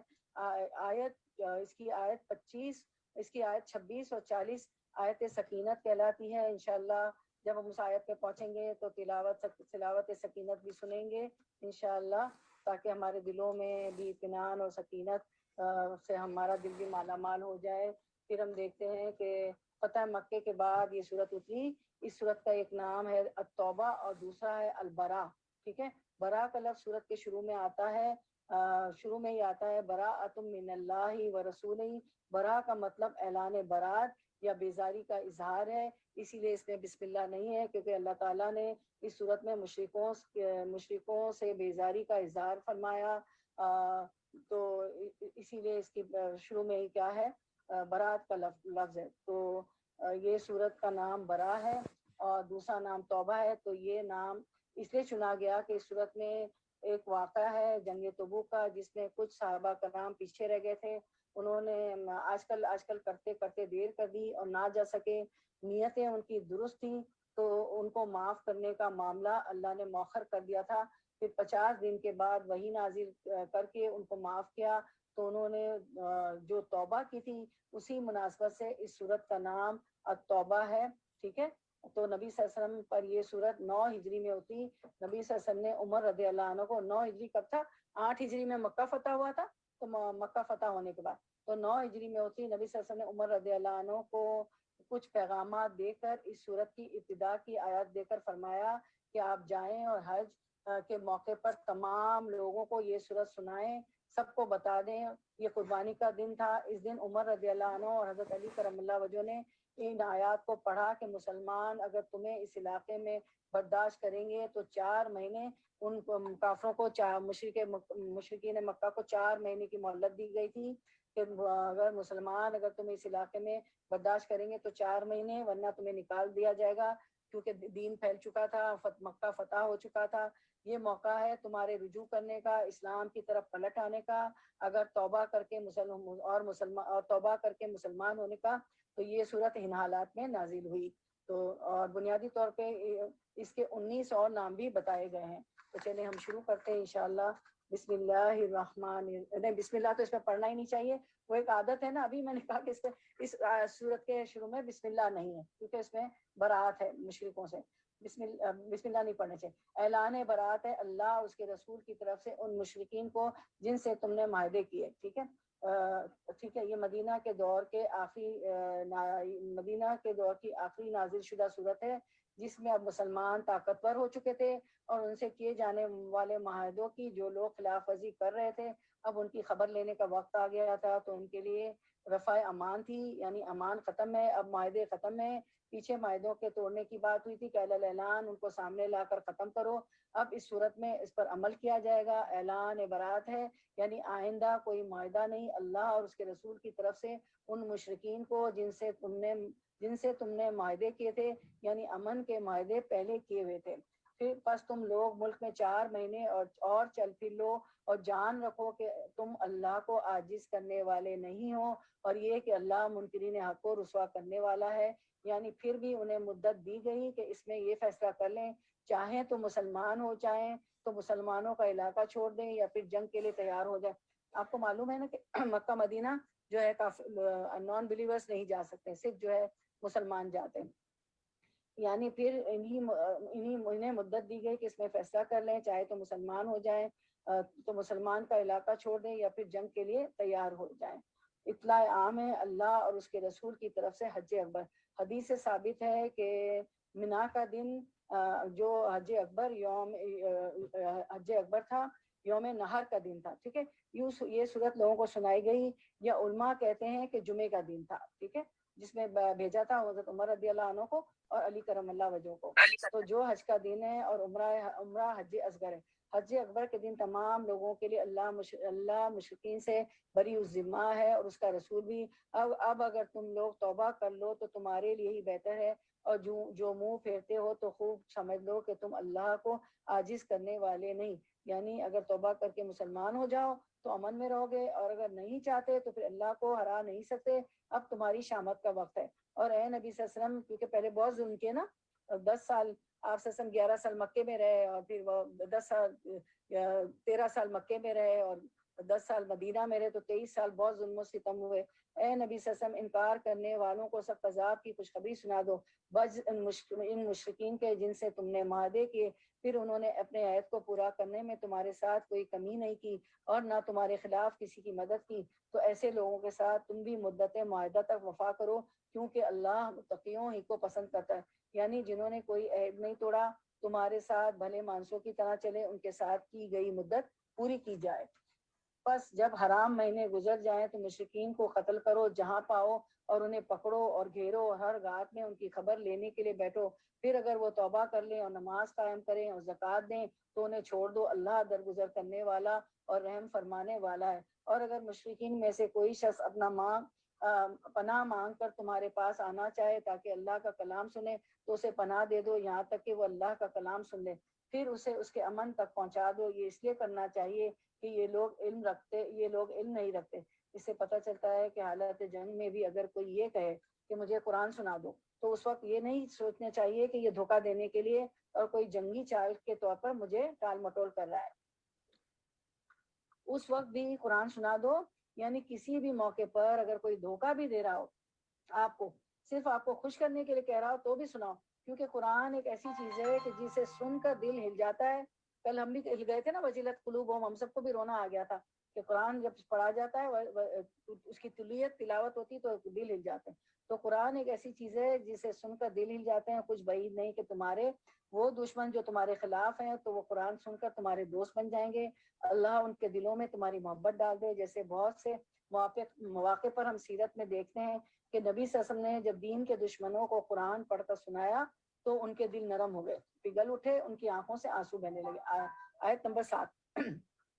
ان مشرکین کے لیے اللہ اور اس کے رسول کے نزدیک کوئی عہد آخر کیسے ہو سکتا ہے بجز ان لوگوں کے جن سے تم نے مسجد حرام کے پاس معاہدہ کیا تھا. تو جب تک وہ تمہارے ساتھ سیدھے رہیں تم بھی ان کے ساتھ سیدھے رہو، کیونکہ اللہ متقیوں کو پسند کرتا ہے.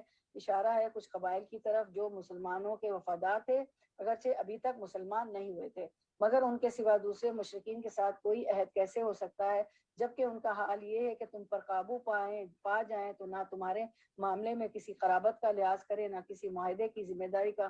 وہ اپنی زبانوں سے تم کو راضی کرنے کی کوشش کرتے ہیں مگر دل ان کا انکار کرتے ہیں، اور ان میں سے اکثر فاسق ہیں. انہوں نے اللہ کی آیات کے بدلے تھوڑی سی قیمت قبول کر لی اور پھر اللہ کے راستے میں سد راہ بن کر کھڑے ہو. بہت برے کرتوت تھے جو یہ کرتے رہے. کسی مومن کے معاملے میں نہ یہ قرابت کا لحاظ کرتے ہیں اور نہ کسی عہد کی ذمہ داری کا، اور زیادتی ہمیشہ انہی کی طرف سے ہوتی ہے. بس اگر یہ توبہ کر لیں اور نماز قائم کریں اور زکوٰۃ دیں تو تمہارے دینی بھائی اور جاننے والوں کے لیے ہم اپنے احکام واضح کیے دیتے ہیں. تو اس سے پتہ چلتا ہے کہ مسلمان ہونے کی شرائط ہیں. کفر سے انسان توبہ کر کے پھر نماز قائم کرے اور زکوٰۃ ادا کرے. حدیث مبارکہ رسول اللہ صلی اللہ علیہ وسلم نے فرمایا، مجھے حکم دیا گیا ہے کہ میں لوگوں سے اس وقت تک جنگ کروں یہاں تک کہ وہ اس بات کی گواہی دینے لگیں کہ اللہ کے سوا کوئی معبود نہیں ہے، اور یہ کہ محمد صلی اللہ علیہ وسلم اللہ کے رسول ہیں. وہ نماز پڑھنے لگیں اور زکوٰۃ دیں. جب وہ یہ کام کرنے لگے تو انہوں نے اپنے مال و جان کو مجھ سے بچا لیا، اور سوائے اسلام کے حق کے ان کے باطن کا حساب اللہ کے ذمے ہے. اس سے پتہ چلتا ہے کہ مسلمان ہونے کے لیے لازمی شرط ہے کہ انسان ایمان لائے، نمبر 2 توبہ کرے، نمبر 3 نماز قائم کرے، نمبر 4 زکوٰۃ دے. ایسے ہی لوگ پھر دینی بھائی ہو سکتے ہیں. کسی بھی شخص سے دین کے نام پر، اللہ کے نام پر دوستی نہیں ہو سکتی جو نماز اور زکوٰۃ کی پابندی نہ کرتا ہو. ایسے لوگوں سے تعلق میں محتاط رہنا چاہیے کیونکہ ان کا اثر ہم پر بھی ہو سکتا ہے. اور اگر عہد کرنے کے بعد یہ پھر اپنی قسموں کو توڑ ڈالیں اور تمہارے دین پر حملے کرنے شروع کر دیں تو کفر کے علمبرداروں سے جنگ کرو، کیونکہ ان کی قسموں کا کوئی اعتبار نہیں، شاید کہ پھر تلواری کے زور سے وہ باز آ جائیں۔ کیا تم نہ لڑو گے ایسے لوگوں سے جو اپنے عہد توڑتے ہیں اور جنہوں نے رسول کو ملک سے نکال دینے کا ارادہ کیا تھا اور زیادتی کی ابتدا کرنے والے تھے؟ کیا تم ان سے ڈرتے ہو؟ اگر تم مومن ہو تو اللہ اس کا زیادہ مستحق ہے کہ اس سے ڈرو۔ ان سے لڑو، اللہ تمہارے ہاتھوں سے ان کو سزا دلوائے گا اور انہیں ذلیل و خوار کرے گا، اور ان کے مقابلے میں تمہاری مدد کرے گا اور بہت سے مومنوں کے دل ٹھنڈے کرے گا اور ان لوگوں کے دل کی جلن مٹا دے گا، اور جسے چاہے گا توبہ کی توفیق بھی دے گا۔ اللہ سب کچھ جاننے والا اور دانا ہے، علیم حکیم ہے۔ کیا تم لوگوں نے یہ سمجھ رکھا ہے کہ یوں ہی چھوڑ دیے جاؤ گے، حالانکہ ابھی اللہ نے یہ تو دیکھا ہی نہیں کہ تم میں سے کون وہ لوگ ہیں جنہوں نے اس کی راہ میں جاں فشانی کی اور اللہ اور رسول اور مومنین کے سوا کسی کو جگری دوست نہ بنایا۔ جو کچھ تم کرتے ہو اللہ اس سے باخبر ہے۔ ما کان للمشرکین ان یعمروا مساجد اللہ، مشرکین کا یہ کام نہیں کہ وہ اللہ کی مسجدوں کے مجاور و خادم بنے، در حالانکہ اپنے اوپر وہ خود کفر کی شہادت دے رہے ہیں۔ ان کے تو سارے اعمال ضائع ہو گئے، حبطت اعمالہم، اور جہنم میں انہیں ہمیشہ رہنا ہے۔ اس سے پتہ چلتا ہے کہ مسجدوں کی آبادی کے لیے ایمان شرط ہے۔ اگر ایمان کے بغیر کوئی مسجد کی خدمت کرتا بھی ہے، مثلا وہاں اگر کسی کو کلینر کے طور پہ رکھا ہوا ہے مسجد کے ملک حصوں کو صاف کرنے کے لیے، یا کوئی مسجد کی فنڈ ریزنگ میں حصہ ڈال رہا ہے جبکہ وہ خود مومن نہیں، تو ان کا یہ مال ان کو فائدہ نہیں دے گا۔ اللہ تعالیٰ صدقات بھی صرف ایمان والوں سے قبول کرتے ہیں۔ انما یامر مساجد اللہ من آمن باللہ والیوم الآخر، اللہ کی مسجدوں کے آباد کا تو وہی لوگ ہو سکتے ہیں جو اللہ اور روز آخر کو مانیں اور نماز قائم کریں، زکوٰۃ دیں اور اللہ کے سوا کسی سے نہ ڈریں۔ انہی سے یہ توقع ہے کہ سیدھی راہ چلیں گے۔ مسجدوں کا خیال رکھنا، ان کی نگہبانی کرنا، ان کی تعمیر کرنا، ان کی صفائی ستھرائی کرنا، ان میں نماز پڑھنے کے لیے خود بھی جانا، تو ایسا کرنا اللہ تعالیٰ کے محبوب ترین کاموں میں سے ہے۔ اللہ تعالیٰ ہمیں بھی ہماری سننے، ہم روز دعا کرتے ہیں کہ ہمیں بھی کوئی جگہ دے دے اللہ تعالیٰ، کوئی مدرسہ، کوئی اسکول، کوئی مدرسہ، کہ ہم بھی ساری یہ خدمت کریں، پڑھیں بھی، پڑھائیں بھی، اور یہ کہ صفائیاں بھی کریں، کیونکہ اللہ کے محبوب ترین کاموں میں سے۔ آمین بولے سب لوگ، آمین یا رب العالمین۔ حدیث میں آتا ہے کہ 7 لوگ ایسے ہیں، حدیث مبارکہ، جن کو اللہ اپنے سائے میں جگہ دے گا، اس کے سائے کے سوا اس دن کوئی سایہ نہ ہوگا۔ عادل امام، ایک عادل امام اور وہ نوجوان جو اللہ کی عبادت میں مشغول رہتا ہے۔ یعنی کون ہے؟ 7 آدمی ایسے ہیں جن کو اللہ تعالیٰ اس روز یعنی قیامت کے دن اپنے سائے میں رکھے گا، جس روز اللہ کے سائے کے سوا کوئی سایہ نہ ہوگا۔ انصاف کرنے والا حاکم، وہ آدمی جو مسجد سے نکلتا ہے تو جب تک وہ دوبارہ مسجد میں نہیں چلا جاتا اس کا دل مسجد میں لگا رہتا ہے۔ ویسے تو یہ 7 آدمی کل بھی ہے حدیث مبارکہ گزری تھی، آپ نے اسکرین شاٹ تو لیا ہوگا۔ مسجد میں لگا ہوا ہے، جس سے مسجد سے معلق ہے، یعنی اس کے دل میں بار بار مسجد کا خیال آتا ہے، اس کی کیئر کرتا ہے، مسجد سے محبت کرتا ہے۔ تراویح ہو یا قرآن کی مجلس ہو، اس کے بعد جب ہم اٹھیں تو ہمیں چاہیے میری بہنوں کے مسجد کو صاف کریں، اس جگہ کو صاف کریں، کوئی چیز وہاں چھوڑ کر نہیں جانی چاہیے، کوالٹر ہو یا اپنی پانی کی باٹل ہو۔ ہم لوگ اناؤنس کر کے تھک جاتے ہیں، ہم مسلم سینٹر جاتے ہیں تو پانی کی باٹلز ہمیں دی جاتی ہے، وہ ہم چھوڑ دیتے ہیں تراویحوں میں۔ جتنی بچی اٹھا لیں اس کو، بچوں کو لے کے آتے ہیں ہم لوگ، تو وہ بچوں کے جو کھانے پینے کے ریپرز ہوتے ہیں چپس کے اور پتہ نہیں چیز کلز کے اور وہ کیا بچوں کی سارے چیزیں ہوتی ہیں، بوفا بچوں کا جو ہوتا ہے، وہ سارے ریپرز بھی چھوڑ دیتے ہیں وہیں پر۔ دیکھا ہوگا اکثر آپ نے، اور یہ مظاہرے ہم اس میں ضرور دیکھتے ہیں رمضان المبارک میں تراویح کے وقت، تو ایسا نہیں کرنا چاہیے۔ جبکہ ہم نے پیچھے آیت گزری تھی کہ ابراہیم علیہ السلام سے اللہ تعالیٰ نے فرمایا تھا، جو کہ اسماعیل علیہ السلام، ابراہیم علیہ السلام جب خانہ کعبہ تعمیر کر چکے تو کیا کہا تھا کہ رکوع کرنے والے اور سجدہ کرنے والوں کے اور اعتکاف کرنے والوں کے لیے کیا کرو، میرے گھر کو صاف کرو۔ تو مسجد کی صفائی کا حکم پیغمبروں کو بھی دیا گیا۔ پھر ہم حدیث مبارکہ میں دیکھتے ہیں رسول اللہ صلی اللہ علیہ وسلم نے فرمایا، بے شک اللہ تعالیٰ قیامت کے دن اعلان کریں گے کہ میرے پڑوسی کہاں ہیں؟ فرشتے پوچھیں گے، اے ہمارے رب، کسے زیب دیتا ہے کہ وہ تیرے پڑوس میں آئے؟ اللہ تعالیٰ فرمائے گا، مساجد کو آباد کرنے والے کہاں ہے؟ تو مساجد کو آباد کرنے والے اللہ کے پڑوسی ہیں۔ پھر مسجد کی آبادی جنت میں مہمانی کا باعث ہے۔ حدیث مبارکہ ہے، نبی صلی اللہ علیہ وسلم نے فرمایا جو شخص مسجد میں صبح شام بار بار حاضری دیتا ہے، اللہ نے جنت میں اس کی مہمانی کا سامان تیار کر رکھا ہے۔ تو پلیز کبھی بھی مت ناراض ہوں، کبھی بھی اپنے ہسبینڈس کو مت کہیں کہ آپ تو مسجد کی طرف بھاگتے ہیں، سردی ہو گرمی ہو۔ فرسٹ لیسن فار می نا، کہ بیچارے وہ دوڑتے ہیں تو مجھے نہیں کہنا چاہیے۔ تو دیکھیں کتنے اجر ہیں مسجد میں جانے والوں کے۔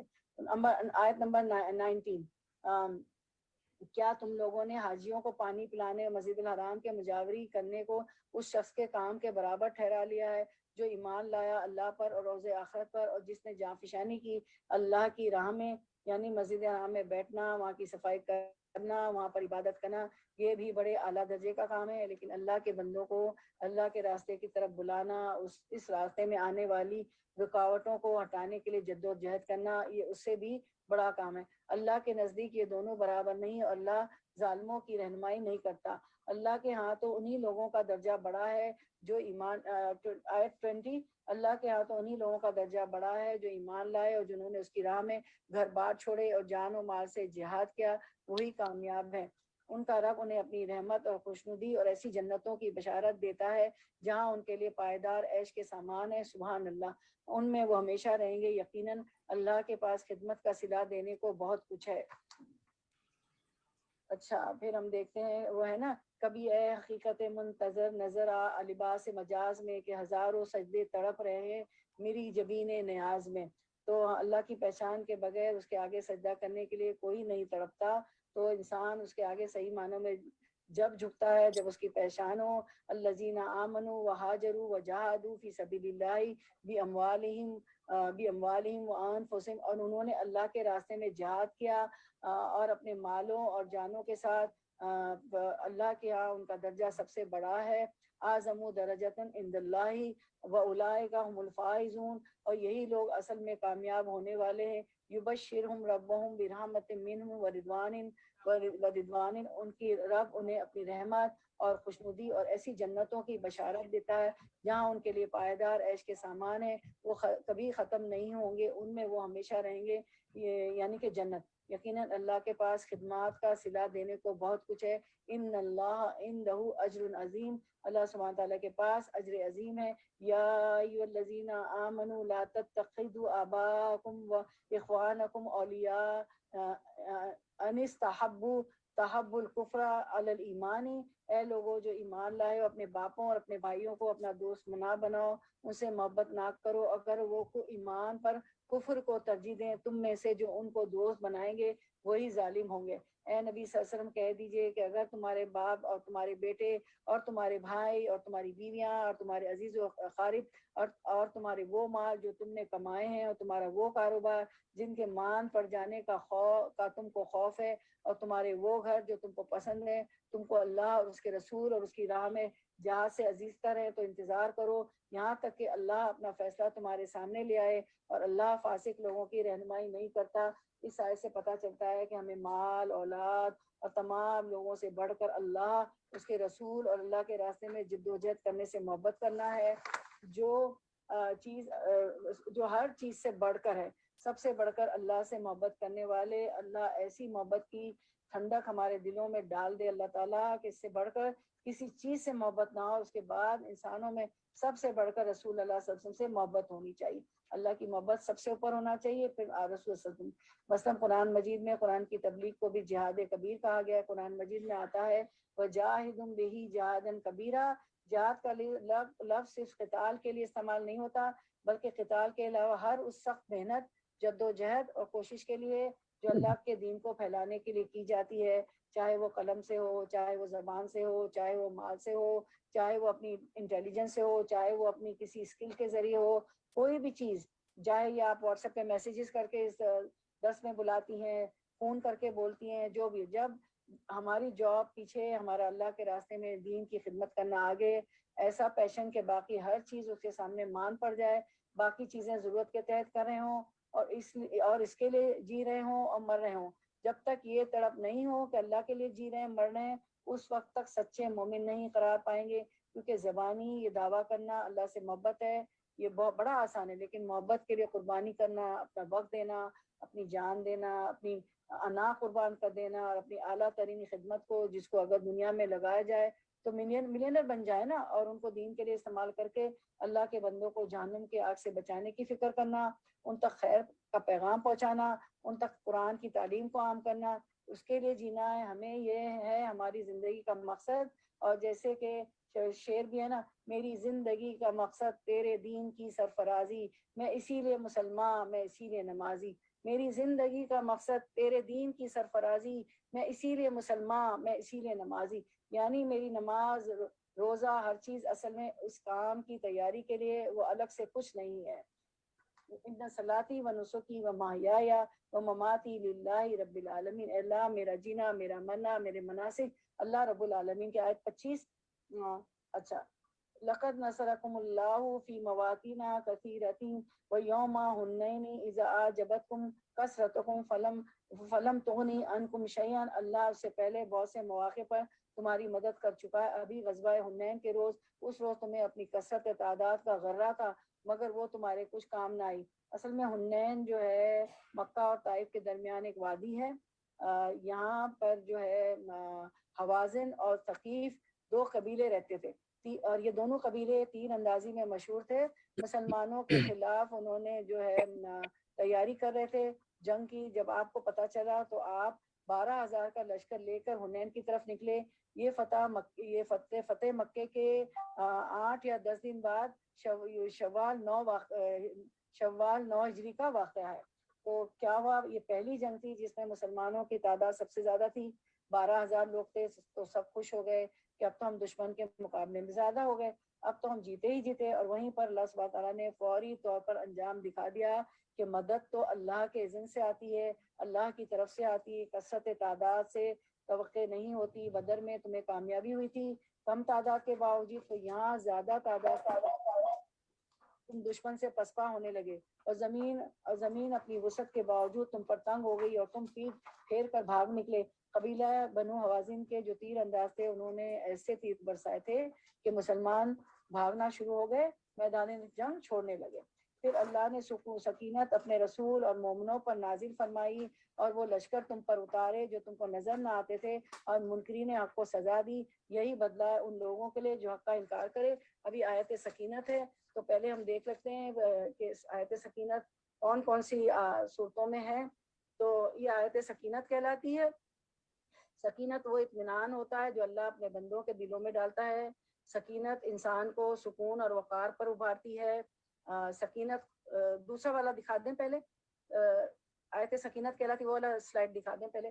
یہ آیت سکینت کہلاتی، سکینت وہ اطمینان ہوتا ہے جو اللہ اپنے بندوں کے دلوں میں ڈالتا ہے۔ سکینت انسان کو سکون اور وقار پر ابھارتی ہے۔ سکینت خوف کے وقت انسان کے دل کو مضبوطی دیتی ہے۔ ابن القیم کہتے ہیں یہ اللہ کی عطا کیے گئے رتبوں میں سے رتبہ ہے، یہ رتبہ انسان کی ذاتی محنت اور کسب کی وجہ سے ہوتا ہے۔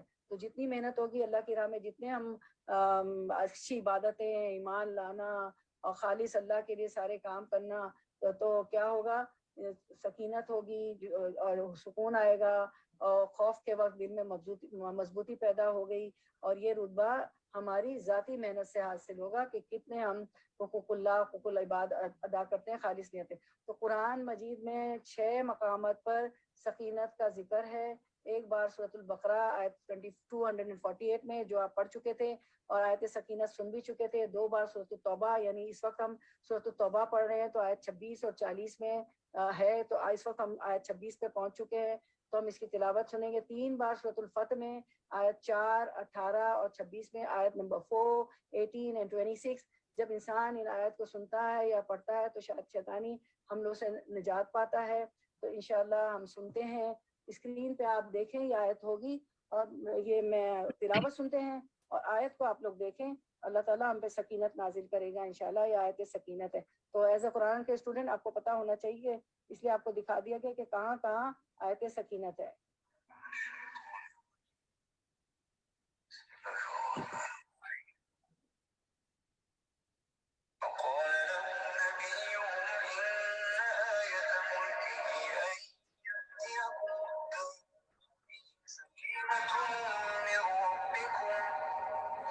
سكينة من ربكم وبقية مما ترك آل موسى وآل هارون تحمله الملائكة إن في ذلك لآية لكم إن كنتم مؤمنين ثم أنزل الله سكينته على رسوله وعلى المؤمنين وأنزل جنودا لم تروها وعذب الذين كفروا وذلك جزاء الكافرين إلا تنصروا فقد نصره الله إذ أخرجه الذين كفروا ثاني اثنين إذ هما في الغار إذ يقول لصاحبه لا تحزن إن الله معنا فأنزل الله سكينته عليه وأيده بجنود لم تروها وجعل كلمة الذين كفروا السفلى وكلمة الله هي العليا والله عزيز حكيم. اچھا، پھر اب آیت نمبر 40 پہ دوبارہ بھی سنیں گے ہم انشاءاللہ. اللہ تعالیٰ ہمیں بھی ہمارے دلوں کو سکینت سے مالا مال کر دے. یہ میں آپ لوگوں کے واٹس ایپ گروپ پہ بھی یہ ریکارڈنگ بھیج دوں گی، تو اس کو سنا کیجیے گا انشاءاللہ. اچھا، تو پھر اللہ نے سکینت اپنے رسول اور مومنوں پر نازل کر فرمائی اور وہ لشکر اتارے جو تم کو نظر نہ آتے تھے اور منکرین حق کو سزا دی. یہی بدلہ ہے ان لوگوں کے لیے جو حق کا انکار کریں. تم بھی دیکھ چکے ہو اس طرح سزا دینے کے بعد اللہ جس کو چاہے توبہ کی توفیق بخش دیتا ہے. اللہ درگزر کرنے والا اور رحم فرمانے والا ہے. اے ایمان لانے والوں، مشرکین ناپاک ہیں، فزیکلی نہیں، عقیدے کے اعتبار سے. یہ مطلب نہیں کہ جو شخص شرک کرتا اس کا ہاتھ ناپاک ہے، اچھوت بنا لیں اس کو، یا اس کا کپڑا ناپاک ہے تو اس کے پاس نہ سے نہ گزرو، یعنی وہ عقیدے کے اعتبار سے ناپاک ہے. لہٰذا اس سال کے بعد یہ مسجد الحرام کے قریب نہ پھٹکنے پائیں. یعنی اب اللہ کے گھر کی عبادت پاک گھر کی صرف پاک لوگ ہی کریں. اور اگر تمہیں تنگ دستی کا خوف ہے کیونکہ حج کے ساتھ ان کا بزنس بھی وابستہ تھا، تو بعید نہیں کہ اللہ چاہے تو اپنے فضل سے تمہیں غنی کر دے. اللہ علیم و حکیم ہے. صرف دنیاوی تجارتی فائدوں کی خاطر اپنے دین کو قربان مت کرو. دینی روایت کو کمپرومائز سیکریفائز مت کرو. آیت نمبر 29، قاتل الذین لا یؤمنون باللہ، جنگ کرو اہل کتاب میں سے ان لوگوں کے خلاف جو اللہ اور روز آخر پر ایمان نہیں لاتے اور جو کچھ اللہ اور اس کے رسول نے حرام کر دیا ہے اسے حرام نہیں کرتے اور دین حق کو اپنا دین نہیں بناتے. ان سے لڑو یہاں تک کہ وہ اپنے ہاتھ سے جزیہ دیں اور چھوٹے بن کر رہیں. یہودی کہتے ہیں کہ عزیر اللہ کا بیٹا ہے اور عیسائی کہتے ہیں مسیح اللہ کے بیٹے ہیں. یہ بے حقیقت باتیں ہیں جو اپنی زبانوں سے نکالتے ہیں ان لوگوں کی دیکھا دیکھی جو ان سے پہلے کفر میں مبتلا ہوئے تھے. اللہ کی مار ان پر، یہ کہاں سے دھوکہ کھا رہے ہیں. انہوں نے اپنے علماء اور درویشوں کو اللہ کے سوا اپنا رب بنا لیا ہے. اتنی شخصیت پرستی کہ وہیں سے شرک کی ابتدا کی. انہوں نے اپنے علماء کو یا ان کے فیصلوں کو اللہ کے فیصلوں کے برابر قرار دیا. اور بعض اوقات یہ نہیں دیکھتے کہ اللہ کا حکم کیا ہے یا نبی صلی اللہ علیہ وسلم کا کیا ہے. یہ دیکھتے ہیں کہ ہمارا اسکالر، ہمارے بڑے کیا کہتے ہیں، ان کی کیا ورڈکٹ ہے. اس بارے میں نبی صلی اللہ علیہ وسلم کی حدیث مبارک کا ہے. نبی صلی اللہ علیہ وسلم نے فرمایا، عدی بن حاتم نے کہا تھا کہ ہم پر جو یہ الزام ہے کہ ہم نے اپنے علماء اور درویشوں کو اپنا خدا بنا رکھا ہے، الہ بنا رکھا ہے، تو الزام کیوں ہے ہم پر؟ آپ سب نے فرمایا کہ یہ واقعہ نہیں ہے کہ جو کچھ یہ لوگ حرام قرار دیتے ہیں تم اس کو جو حرام مانتے ہو، اور جو یہ حلال قرار دیتے ہیں اسے تم حلال قرار دیتے ہیں. تو انہوں نے کہا ہاں ایسا تو ہے. تو فرمایا یہی تو ان کو الہ ماننا ہے کہ ان کے ورڈکٹ کو مان لینا، یہ نہ دیکھنا اللہ رسول نے کیا فرمایا. حلال اور حرام کا قانون صرف اللہ کے ہاتھ میں ہے. وہ جس کو چاہے حلال کرے، جس کو چاہے حرام کرے. بندوں میں سے کسی کے پاس اختیار نہیں کہ وہ اللہ کی حلال کی ہوئی چیز کو حرام کر دے. ایسا کرنا ناجائز ہے، ایسا کرنے والا مجرم ہے. اور اگر کوئی اس کے کیے کو مان جائے تو وہ اس کو ایک طرح سے الہ مان رہا ہے، شرک کا ارتکاب کرا. اور اسی طرح عیسیٰ ابن مریم کو بھی انہوں نے الہ بنا رکھا ہے، حالانکہ ان کو ایک معبود کے سوا کسی کی بندگی کرنے کا حکم نہیں دیا گیا تھا۔ وہ یعنی اللہ وہ معبود ہے جس کے سوا کوئی مستحق عبادت نہیں، پاک ہے وہ ان مشرکانہ باتوں سے جو یہ لوگ کرتے ہیں۔ یہ لوگ چاہتے ہیں کہ اللہ کی روشنی کو اپنی پھوکوں سے بجھا دیں، مگر اللہ اپنی روشنی کو مکمل کیے بغیر ماننے والا نہیں ہے، خواہ کافروں کو یہ کتنا ہی ناگوار کیوں نہ گزرے۔ وہ اللہ ہی ہے جس نے اپنے رسول کو ہدایت و دین حق کے ساتھ بھیجا تاکہ اسے پورے جن سے دین پر غالب کر دے، یعنی اسلام ہر دین پر غالب ہونے کے لیے آیا ہے، خواہ مشرکوں کو یہ کتنا ہی ناگوار کیوں نہ ہو۔ اے ایمان لانے والوں، اہل کتاب کے اکثر علماء اور درویشوں کا حال یہ ہے کہ وہ لوگوں کا مال باطل طریقوں سے کھاتے ہیں، یعنی نذرانے لوٹتے ہیں، فتوے پوچھتے ہیں، اپنی طرف سے دین ایجاد کر کے انہیں دیتے ہیں۔ دین کے نام پر طرح طرح کی رسمیں انہوں نے گھڑ لی ہیں جس سے یہ دنیاوی فائدے حاصل کر سکیں، اور انہیں اللہ کے راہ سے روکتے ہیں، یعنی اصل کام نہیں کرنے دیتے، اصل جگہ خرچ کرنے نہیں دیتے۔ اور دردناک سزا کی خوشخبری دو ان کو جو سونے اور چاندی جمع کر کے رکھتے ہیں اور انہیں اللہ کی راہ خرچ نہیں کرتے۔ زکوٰۃ ادا نہ کرنے والے کی سزا یہاں پہ بیان ہو رہی ہے۔ ایک دن آئے گا کہ اسی سونے اور چاندی پر جہنم کی آگ دہکائی جائے گی، اور پھر اسی سے ان لوگوں کی پیشانیوں، پیٹھوں اور پہلوؤں کو داغا جائے گا۔ استغفر اللہ۔ یعنی جو لوگ اپنے مال کی زکوٰۃ نہ دیں، قیامت کے دن وہ مال جہنم میں تپا کر مالداروں کے چہروں پر، پیٹھ پر اور سائڈس پر لگا دیا جائے گا۔ حدیث مبارکہ بھی کہا جائے گا یہ ہے وہ خزانہ جو تم نے اپنے لیے جمع کیا، لو اب اپنی سمیٹی ہوئی دولت کا مزہ چکھو۔ اس طرح حدیث میں آتا ہے گنجے سانپ کی شکل میں مال آئے گا اور جسم کو لپٹ جائے گا اور جبڑے کو کاٹے گا، ہاتھ کو لقمہ بنا لے گا اور اسی طرح سارے بدن کو چبائے گا۔ استغفر اللہ استغفر اللہ۔ یعنی اس کا کاٹنا صرف جبڑوں تک نہیں ہوگا، وہ سانپ سارے جسم کو ڈسے گا۔ وہ سانپ کیا ہے؟ مال ہے جس کی زکوٰۃ نہ دی جائے۔ استغفر اللہ۔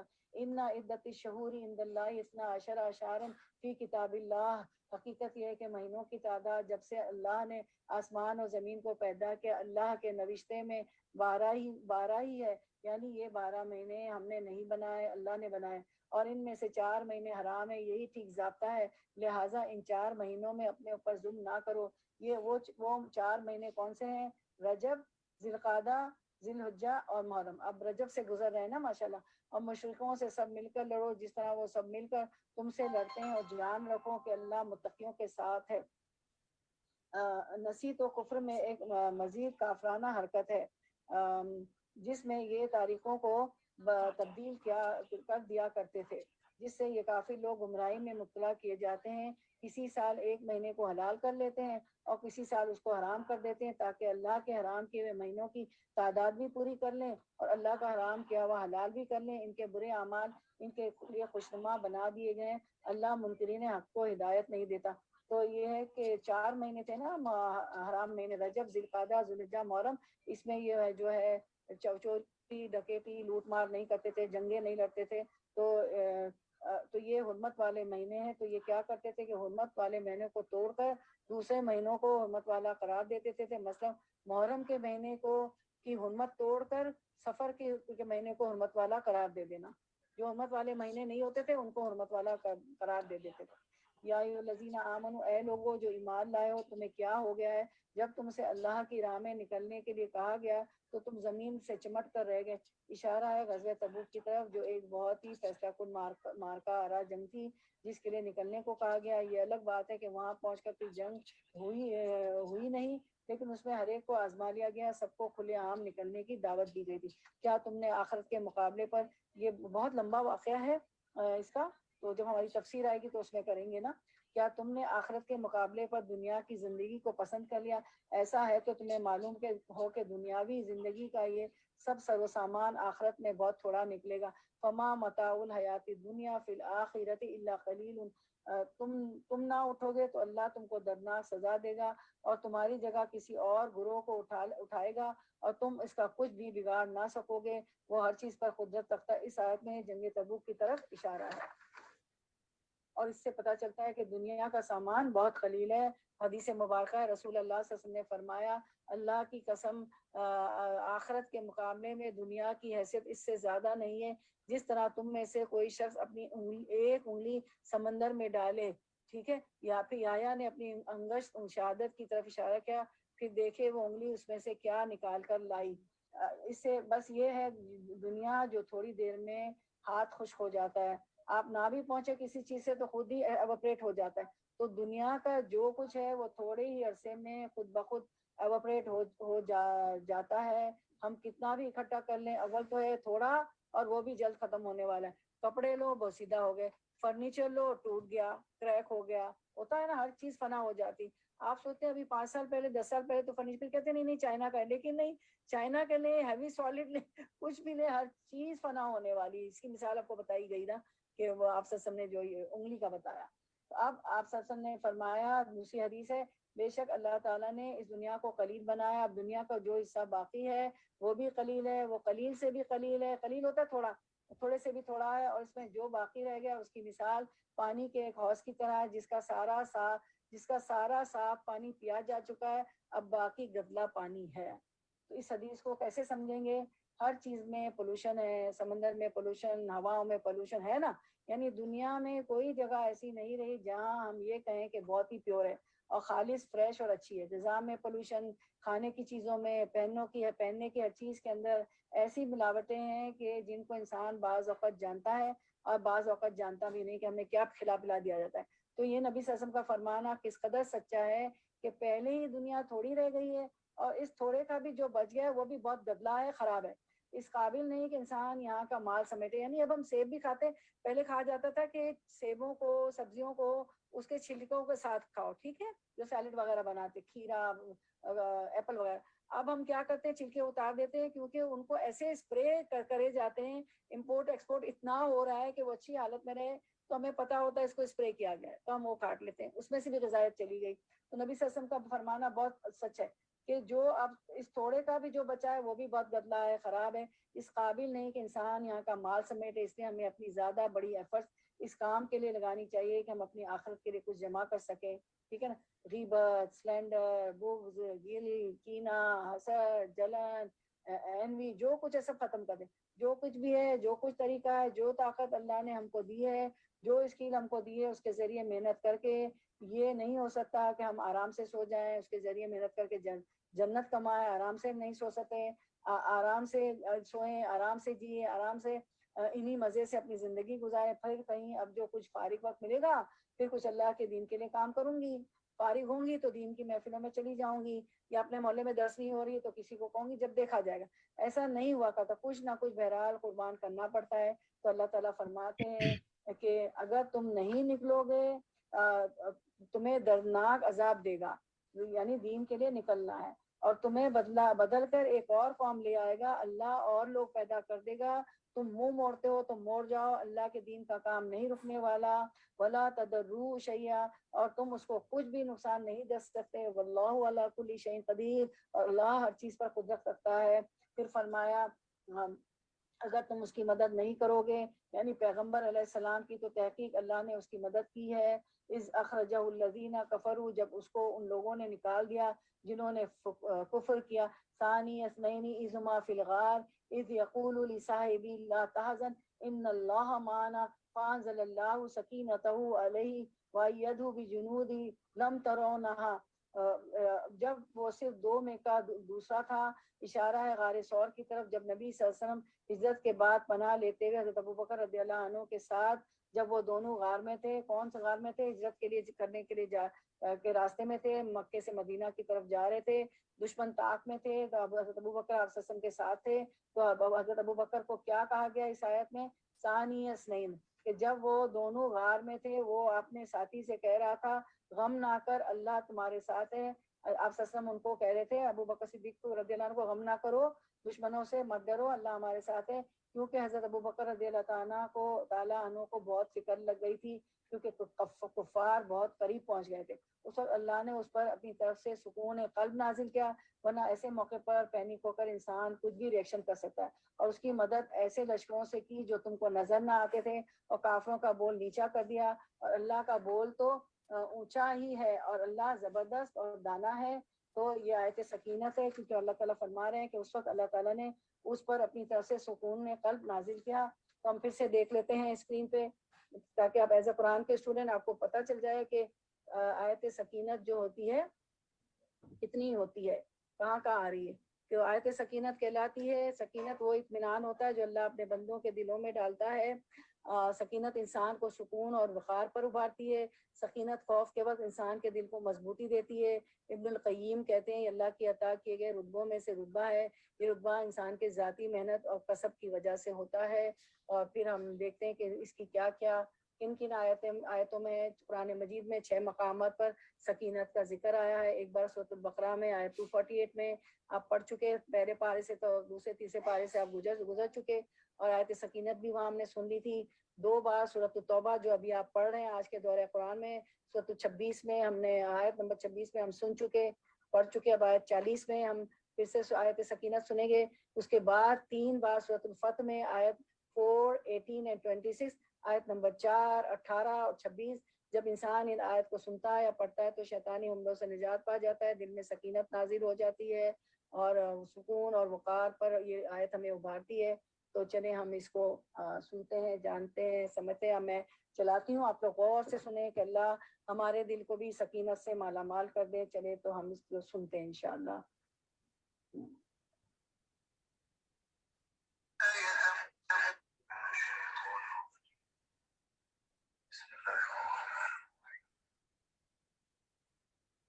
وقال لهم نبيهم إن آية ملكه أن يأتيكم التابوت فيه سكينة من ربكم وبقية مما ترك آل موسى وآل هارون تحمله الملائكة إن في ذلك لآية لكم إن كنتم مؤمنين.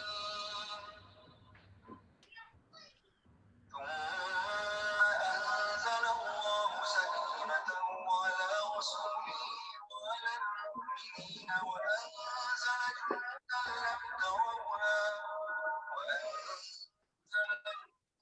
لم تروها وعذب الذين كفروا وذلك جزاء الكافرين.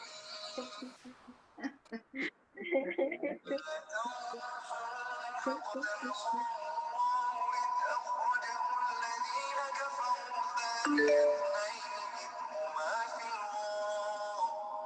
إذ هما في الغار إذ يقول لصاحبه لا تحزن إن الله معنا فأنزل الله سكينته عليه وأيده بجنود لم تروها وجعل كلمة الذين كفروا السفلى وكلمة الله هي العليا والله عزيز حكيم. جی تو یہ تھی آیت سکینت کی آیات. ٹھیک ہے، آیت سکینہ. چلیں اب اس میں یہ آپ صلی اللہ علیہ وسلم فرماتے ہیں حضرت ابو بکر صدیق رضی اللہ عنہ سے کہ غم نہ کرو، اللہ ہمارے ساتھ ہے نا. تو ہم غم کے لیے دیکھتے ہیں کہ لا تحزن ان اللہ معنا، حضرت ابو بکر صدیق نے فرمایا تھا. تو غم انسان کی صلاحیتوں کو کھا جاتا ہے، اس لیے حد الوسع کوشش کرنی چاہیے کہ غم اور ڈپریشن سے انسان باہر نکلے. اس لیے دعائیں بھی کرے، کوشش بھی کرے اور محنت بھی کرے. لیکن جب غم اور ڈپریشن ہوتا ہے تو لوگ بہت سی چیزیں کرنے لگتے ہیں. پہلے میں بتایا تھا کہ یا تو بہت کھانے لگتے ہیں، یا بہت سونے لگتے ہیں، یا کوئی ایسی ٹیبلٹس لے لیتے ہیں کہ نیند آ جائے، یا کہ کوئی جو ہوتے ہیں بہت زیادہ رف گاڑی چلانے ڈرائیونگ کرنے لگ جاتے ہیں. اور پھر وہ شیطان تو چاہتا ہے کہ ہم ہمارے غم میں رہیں، ذکر نہ کریں، تو وہ تو ہمارا ازلی اور ابدی دشمن ہے. تو اس کے لیے دعائیں بھی کرنے چاہیے. تو ہم دعا دیکھ لیتے ہیں جو آپ لوگ پڑھتی ہیں صبح شام کے اذکار میں، حفاظت کی دعاؤں میں. اللہم انی اعوذ بک من الہم والحزن والعجز والکسل والجبن والبخل ودلع الدین وغلبۃ الرجال. اے اللہ میں آپ کی پناہ چاہتی ہوں فکر و غم سے اور کمزوری اور سستی سے اور بزدلی اور بخل سے اور قرض کے بوجھ سے اور لوگوں کے سخت غلبے سے. مجھے معلوم ہے آپ لوگ پڑھتی ہیں، لیکن ایک یاد دہانی تھی. آپ کے پاس کتاب بھی ہے وَإِيَّاكَ نَسْتَعِينُ اور قرآنی اور مصنون دعائیں. ٹھیک ہے انشاءاللہ، جس کے پاس نہیں ہے وہ مجھ سے لے جائے. اچھا چلیں اب ہم آگے دیکھتے ہیں کہ رسول اللہ صلی اللہ علیہ وسلم نے فرمایا، حدیث مبارکہ ہے نہیں جی ہم لوگ آیت نمبر 40 پہ تھے. جی حدیث نہیں ہے، 41 کر رہے ہیں انشاءاللہ. نکلو خواہ ہلکے ہو یا بوجھل ہو، جہاد کرو اللہ کی راہ میں اپنے مالوں اور اپنی جانوں سے، یہ تمہارے لیے بہتر ہے اگر تم جانو یعنی جان بھی لگاؤ اور مال بھی لگاؤ، مال کھانے کے لیے مت جاؤ، مال لگا کر جاؤ اور آخرت کماؤ۔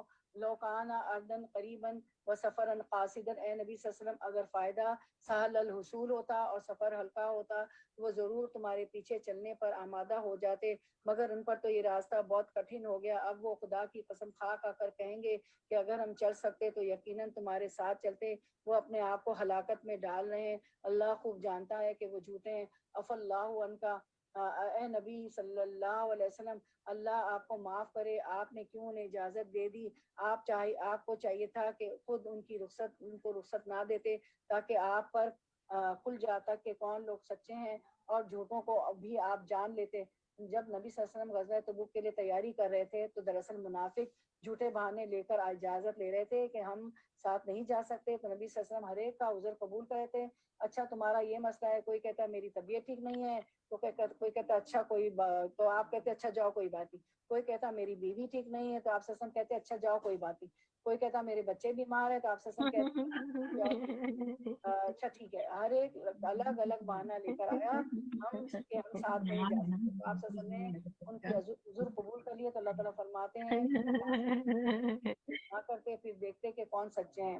تو جو لوگ اللہ اور روز آخر پر ایمان رکھتے ہیں وہ تو کبھی تم سے یہ درخواست نہ کریں گے کہ انہیں اپنے جان و مال کے ساتھ جہاد کرنے سے معاف رکھا جائے، اللہ متقیوں کو خوب جانتا ہے۔ ایسی درخواستیں تو صرف وہی لوگ کرتے ہیں جو اللہ اور روز آخر پر ایمان نہیں رکھتے، جن کے دلوں میں شک ہے، وہ اپنے شک ہی میں متردد ہو رہے ہیں۔ تو دیکھنا کیا ہے کہ ہم دین سے بھی محبت کا دعویٰ کرتے ہیں، اور جب دین کے لیے کوئی قربانی کرنی پڑتی ہے تو پھر ہمارا طرز عمل کیا ہوتا ہے؟ کیا ہم اس وقت عذر سامنے لے کر آتے ہیں یا پھر قربانی کے درجے پر اس کام کو کر جاتے ہیں؟ تو امتحان سب کا ہوتا ہے، اس لیے اللہ تعالیٰ سے دعا کرنی چاہیے اللہ تعالیٰ ہمارے اندر سے ہر طرح کا نفاق دور کر دے، جس کی ہمیں خبر ہے یا جس کی ہمیں خبر نہیں۔ اور جب اللہ کے راستے میں کسی قسم کی قربانی کرنی پڑے تو ہم عذر بہانے نہ تلاش کریں۔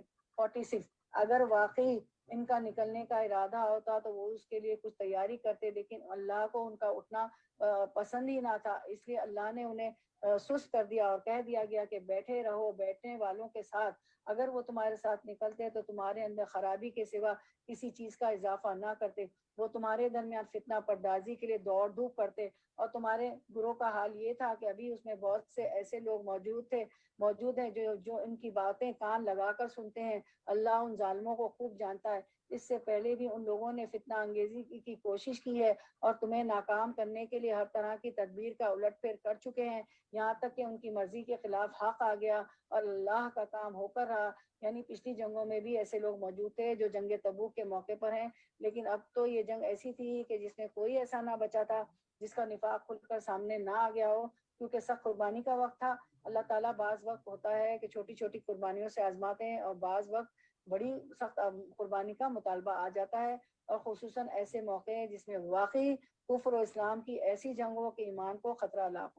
ان میں سے کوئی ہے جو کہتا ہے مجھے رخصت دے دیجئے اور مجھ کو فتنے میں نہ ڈالیے۔ بہت سے بہانے تھے لیکن ایک بہانے کا ذکر قرآن میں کر دیا گیا، وہ کیا کہ مدینہ والوں میں سے ایک شخص تھا جدید بن قیس، ٹھیک ہے، وہ کہنے لگا کہ میں عورت کے معاملے میں بڑا کمزور واقع ہوں، مجھ سے صبر نہیں ہوتا، اور آپ لوگ رومیوں سے جنگ کرنے جا رہے ہیں۔ یہ جنگ تبوک جو تھی نا، تو سارا جنگ تبوک کا واقعہ ہم پڑھ رہے ہیں اس میں، تو میں نے سنا ہے کہ رومیوں کی عورتیں بڑی خوبصورت ہوتی ہیں، دیکھے بہانہ دیکھے، ایسا نہ ہو کہ میں وہاں جا کے کسی غلط کام کا ارتکاب کر لوں، ٹھیک ہے۔ یہ کون تھا؟ یہ شخص جد بن قیس تھا، تو وہاں جا کے کسی غلط کام کا ارتکاب کروں، بہتر ہے میں یہیں رہوں تاکہ تقویٰ کو مینٹین کروں، لیکن اللہ سبحانہ تعالیٰ نے اس کا یہ عذر قبول نہیں کیا، اور پھر کیا ہوا کہ سن رکھو، فتنے میں تو یہ لوگ پڑے ہوئے ہی ہیں، یعنی یہ نام نہاد فتنے سے بچتے ہیں، اصل فتنے میں تو مبتلا ہو چکے ہیں، یعنی نفاق، جھوٹ اور ریاکاری کا فتنہ بری طرح ان پر مسلط ہے۔ وَإِنَّ جَهَنَّمَ لَمُحِيطَةٌ بِالْكَافِرِينَ، اور جہنم نے ان کافروں کو گھیر رکھا ہے۔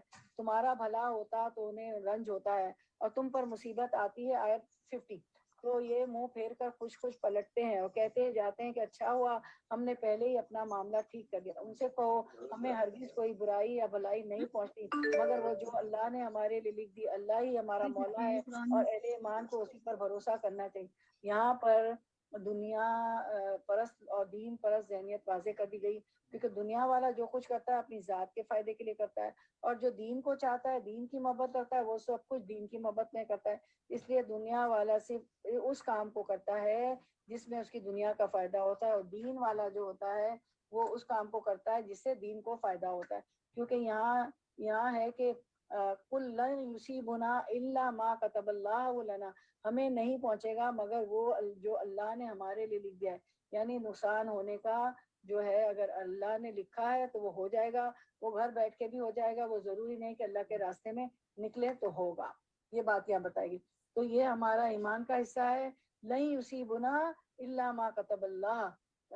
ان سے کہیے آیت 52، ان سے کہیے تم ہمارے معاملے میں جس چیز کے منتظر ہو وہ اس کے سوا ہے کہ وہ بھلائیوں میں سے ایک بھلائی ہے، اور ہم تمہارے معاملے میں جس چیز کے منتظر ہے وہ یہ ہے کہ اللہ خود تم کو سزا دیتا ہے اور ہمارے ہاتھوں دلواتا ہے. اچھا اب تم بھی انتظار کرو، ہم بھی تمہارے منتظر ہیں. اچھا اب یہاں پہ جو دو بھلائیوں کی بات کی گئی نا کہ ان سے کہیے تم ہمارے معاملے میں جس چیز کے منتظر ہو وہ اس کے سوا اور کیا ہے کہ دو بھلائیوں میں سے ایک بھلائی. دو بھلائیوں سے مراد یعنی ہماری کامیابی یا شہادت یا ان دونوں میں سے جو چیز بھی ہمیں حاصل ہوگی ہمارے لیے یعنی حسنا ہے، بھلائی ہے. کہ کیا ہوگا؟ یا تو ہم کامیاب ہو جائیں گے جنگ میں یا ہمیں شہادت ملے گی. انفقوا طوعا او کرہا، ان سے کہو کہ اپنے مال خود خواہ راضی خوشی خرچ کرو یا با کراہت. بہرحال وہ قبول نہ کیے جائیں گے کیونکہ تم لوگ فاسق ہو. ان کے دیے ہوئے مال قبول نہ ہوں گے نہ ہونے کی وجہ اس کے سوا نہیں کہ انہوں نے اللہ اور اس کے رسول سے کفر کیا ہے. نماز کے لیے آتے ہیں تو کسمساتے ہوئے آتے ہیں اور اللہ کی راہ میں خرچ کرتے ہیں تو بادل ناخواستہ خرچ کرتے ہیں، خوشی سے نہیں خرچ کرتے. یہ منافقت کی علامتیں ہیں. نماز سستی سے پڑھنا، مصیبت سمجھ کے پڑھنا، اور اللہ کے راستے میں دل تنگ ہو. تو یہ مجھے اور آپ کو دیکھنا ہے کہ کیا سستی سے میں نماز کی طرف آتی ہوں اور اللہ کی راہ میں دینا ہوتا ہے تو کیا میرا دل تنگ ہو جاتا ہے. ان کے مال و دولت، ان کی کثرت اولاد کو دیکھ کر دھوکہ نہ کھاؤ. یعنی دنیا میں وہ کتنے ہی ہیں. ہاں وہ حدیث دکھا دیجئے، وہ دکھا دیجئے، پڑھ لیتے ہیں. وہ حدیث رہ گئی. ابن دلمی کہتے ہیں کہ میں ابی بن کعب رضی اللہ عنہ کے پاس آیا اور ان سے کہا میرے دل میں تقدیر کے بارے میں کچھ شبہ پیدا ہو گیا، لہٰذا آپ مجھے کوئی ایسی چیز بتائیے جس سے یہ امید ہو کہ اللہ اس شبے کو میرے دل سے نکال دے گا. فرمایا اگر اللہ تعالیٰ آسمان والوں اور زمین والوں کو عذاب دینا چاہے تو دے سکتا ہے، عذاب دینے میں وہ ظالم نہیں ہوگا، اور اگر ان پر رحم کرے تو اس کی رحمت ان کے لیے ان کے اعمال سے بہت بہتر ہے. اگر تم عہد کے برابر سونا اللہ کی راہ میں خرچ کر دو تو اللہ اس کو تمہاری طرف سے قبول نہیں فرمائے گا جب تک کہ تم تقدیر پر ایمان نہ لے آؤ. اور یہ جان لو کہ جو کچھ تمہیں پہنچا ہے وہ ایسا نہیں ہے کہ نہ پہنچتا، اور جو کچھ تمہیں نہیں پہنچا وہ ایسا نہیں ہے کہ تمہیں پہنچ جاتا. اور اگر تم اس عقیدے کے علاوہ کسی اور عقیدے پر مر گئے تو ضرور جہنم میں داخل ہو جائے. تو تقدیر پہ ہمیں یقین ہونا چاہیے کہ اللہ نے جو لکھ دیا ہے، جو پہنچنے والا ہے وہ پہنچ کر رہے گا. ٹھیک ہے. اچھا اس کے بعد آیت نمبر 54 دیکھتے ہیں. ان کے دیے ہوئے مال قبول نہ ہونے کی وجہ اس کے سوا نہیں کہ انہوں نے اللہ اور اس کے رسول سے کفر کیا ہے. نماز کے لیے آتے ہیں تو کسمساتے ہوئے آتے ہیں. تو ہمیں یہ دیکھنا ہے مجھے اور آپ کو کہ کیا نماز خوش دلی سے پڑھتے ہیں جیسے اللہ کے رسول صلی اللہ علیہ وسلم نے فرمایا کہ میری آنکھوں کی ٹھنڈک جو ہے نماز میں رکھی گئی ہے. ٹھیک ہے. اور بلال رضی اللہ عنہ کو اذان دینے کا حکم دیتے تھے. تو یہ ہمیں دیکھنا ہے کہ کیا سستی سے کسمساتے ہوئے نماز کے لیے آتی ہوں میں اور آپ، اور یہ اس کو مصیبت سمجھ کے پڑھتے ہیں، اور جب اللہ کے راستے میں دینا ہوتا ہے تو کیا تنگ دلی سے دیتے ہیں. اور یہ بہت بڑا کرائٹیریا. ان کے مال و دولت اور ان کی ان کے مال و دولت اور ان کی کثرت اولاد کو دیکھ کر دھوکہ نہ کھاؤ. یعنی دنیا میں وہ کتنے فلرش کر رہے ہوں اسے کبھی بھی دھوکہ نہ کھاؤ کہ اللہ ان سے راضی ہے. اللہ تو چاہتا ہے کہ انہی چیزوں کے ذریعے سے انہیں دنیا کی زندگی میں مبتلا عذاب کرے، یعنی ان کو مال کی محبت میں گرفتار کرے، پھر ان کے سامنے ان کا مال برباد ہو، ان کو شدید ترین غم سے دوچار کرے، اور یہ جان بھی دیں تو انکار حق کی حالت ہی میں جان دیں، یعنی انہیں ایمان کی توفیق بھی نصیب نہ ہو. وہ اللہ کی قسمیں کھا کھا کر کہتے ہیں کہ ہم تم میں سے ہیں، حالانکہ وہ ہرگز تم میں سے نہیں. اصل میں وہ ایسے لوگ ہیں جو تم سے خوف زدہ ہے۔ اگر وہ کوئی جا پناہ پا لیں تو کوئی کھو یا گھس بیٹھنے کی جگہ تو بھاگ کر اس میں جا چھپے۔ اے نبی صلی اللہ علیہ وسلم، ان میں سے بعض لوگ صدقات کی تقسیم میں تم پر اعتراض کرتے ہیں، اگر اس مال میں سے انہیں کچھ دے دیا جائے تو خوش ہو جائیں اور نہ دیا جائے تو بگڑنے لگتے ہیں، کیونکہ مال کے جو پجاری ہیں، مال کی پرستش کرنے والے ہیں یا مال ہی کے لیے اللہ کی خاطر نکلتے ہیں، درہم اور دینار کے بندے ہیں۔ اشارہ ہے منافقین کی طرف کہ وہ اللہ کے راستے میں جان و مال لگانے سے بھی کتراتے ہیں، چھپتے پھرتے ہیں، اگر مجبوراً کہیں دینا پڑتا ہے تو مصیبت کے بارے دیتے ہیں، اور اگر پھر کہیں مال غنیمت ملتا ہے اور انہیں نہ دیا جائے تو ناراض ہوتے ہیں۔ فَإِنْ أُوتُوا مِنْهَا رَضُوا وَإِنْ لَمْ يُؤْتَوْا مِنْهَا إِذَا هُمْ يَسْخَطُونَ۔ نبی صلی اللہ علیہ وسلم نے فرمایا دینار اور درہم کا بندہ حدیث مبارکہ ہے اور چادر کا بندہ ہلاک ہو جائے، اگر اسے دیا جائے تو خوش ہو جائے اور نہ دیا جائے تو ناراض ہو جائے، ناراض ہوتا ہے، ہلاک ہو جائے اور سرنگو ہو جائے، جب اس کو کاٹا چبھے تو نکالا نہ جائے۔ یعنی ایسے لوگ کسی ہمدردی کے مستحق نہیں جو اللہ کی راہ میں قربانیاں نہ کریں، یعنی اللہ تعالیٰ ایسی نفرت کرتے ہیں ان لوگوں سے جو اپنے لیے جیتے ہیں، صرف دنیاوی فائدوں کے لیے جیتے ہیں اور دین کے راستے میں کچھ نہیں کرتے۔ آیت 59، کیا اچھا ہوتا کہ اللہ اور رسول نے جو کچھ بھی انہیں دیا ہے اس پر وہ راضی ہوتے اور کہتے کہ اللہ ہمارے لیے کافی ہے، وہ اپنے فضل سے ہمیں اور بہت کچھ دے گا اور اس کا رسول بھی ہم پہ عنایت فرمائے گا، ہم اللہ ہی کی طرف نظر جمائے ہوئے ہیں۔ یعنی زکوٰۃ کے علاوہ جو مال حکومت کے خزانوں میں آئے گا اس سے ہمیں استفادے کا موقع مل کر رہے گا۔ انما الصدقات للفقراء والمساکین، غور سے سنیں، یہ زکوٰۃ کے حکم کی آیت ہے کہ زکوٰۃ کن کن لوگوں کو دی جا سکتی ہے نا، زکوٰۃ کے مستحق کون ہے۔ انما الصدقات للفقراء والمساکین والعاملین علیہا والمؤلفۃ قلوبهم وفی الرقاب والغارمین وفی سبیل اللہ وابن السبیل فریضۃ من اللہ واللہ علیم حکیم۔ یہ صدقات تو دراصل فقیروں اور مسکینوں کے لیے ہیں اور ان لوگوں کے لیے ہیں جو صدقات کے کام پر مامور ہوں۔ زکوٰۃ کی تقسیم کا طریقہ بتایا جا رہا ہے کہ کہاں کہاں زکوٰۃ دی جا سکتی ہے۔ اب رمضان کا مہینہ سایہ فگن ہونے والا ہے تو اس آیت کو نوٹ کر لیں، ٹھیک ہے، کہ زکوٰۃ کے مستحق 8 طرح کے لوگ ہوتے ہیں۔ تو زکوٰۃ کی تقسیم کا طریقہ بتایا جائے کہ کہاں کہاں زکوٰۃ دی جا سکتی ہے، اور ان لوگوں کے لیے جن کی تالیف قلب مطلوب ہو، نیز گردنوں کے چھڑانے اور قرض داروں کی مدد کرنے میں اور رائے خدا میں اور مسافر نوازی میں استعمال کرنے کے لیے ایک فریضہ ہے اللہ کی طرف سے۔ اللہ سب کچھ جاننے والا اور دانا اور بینا ہے۔ تو اس سے پتہ چلتا ہے کہ زکوٰۃ جو ہے وہ فقراء کا حق ہے۔ فقراء، فقیر کی جمع فقیر کون ہے؟ جس کے پاس کچھ نہ ہو، دوسرا مسکین جس کے پاس ہے مگر حاجت پوری نہیں ہوتی، ضروریات پوری نہیں ہوتی۔ آیت تو میں نے پڑھ دی تھی، اب ہم دیکھتے ہیں کہ کون کون ہے۔ جی ہاں، اس کو ذرا براڈ کریں۔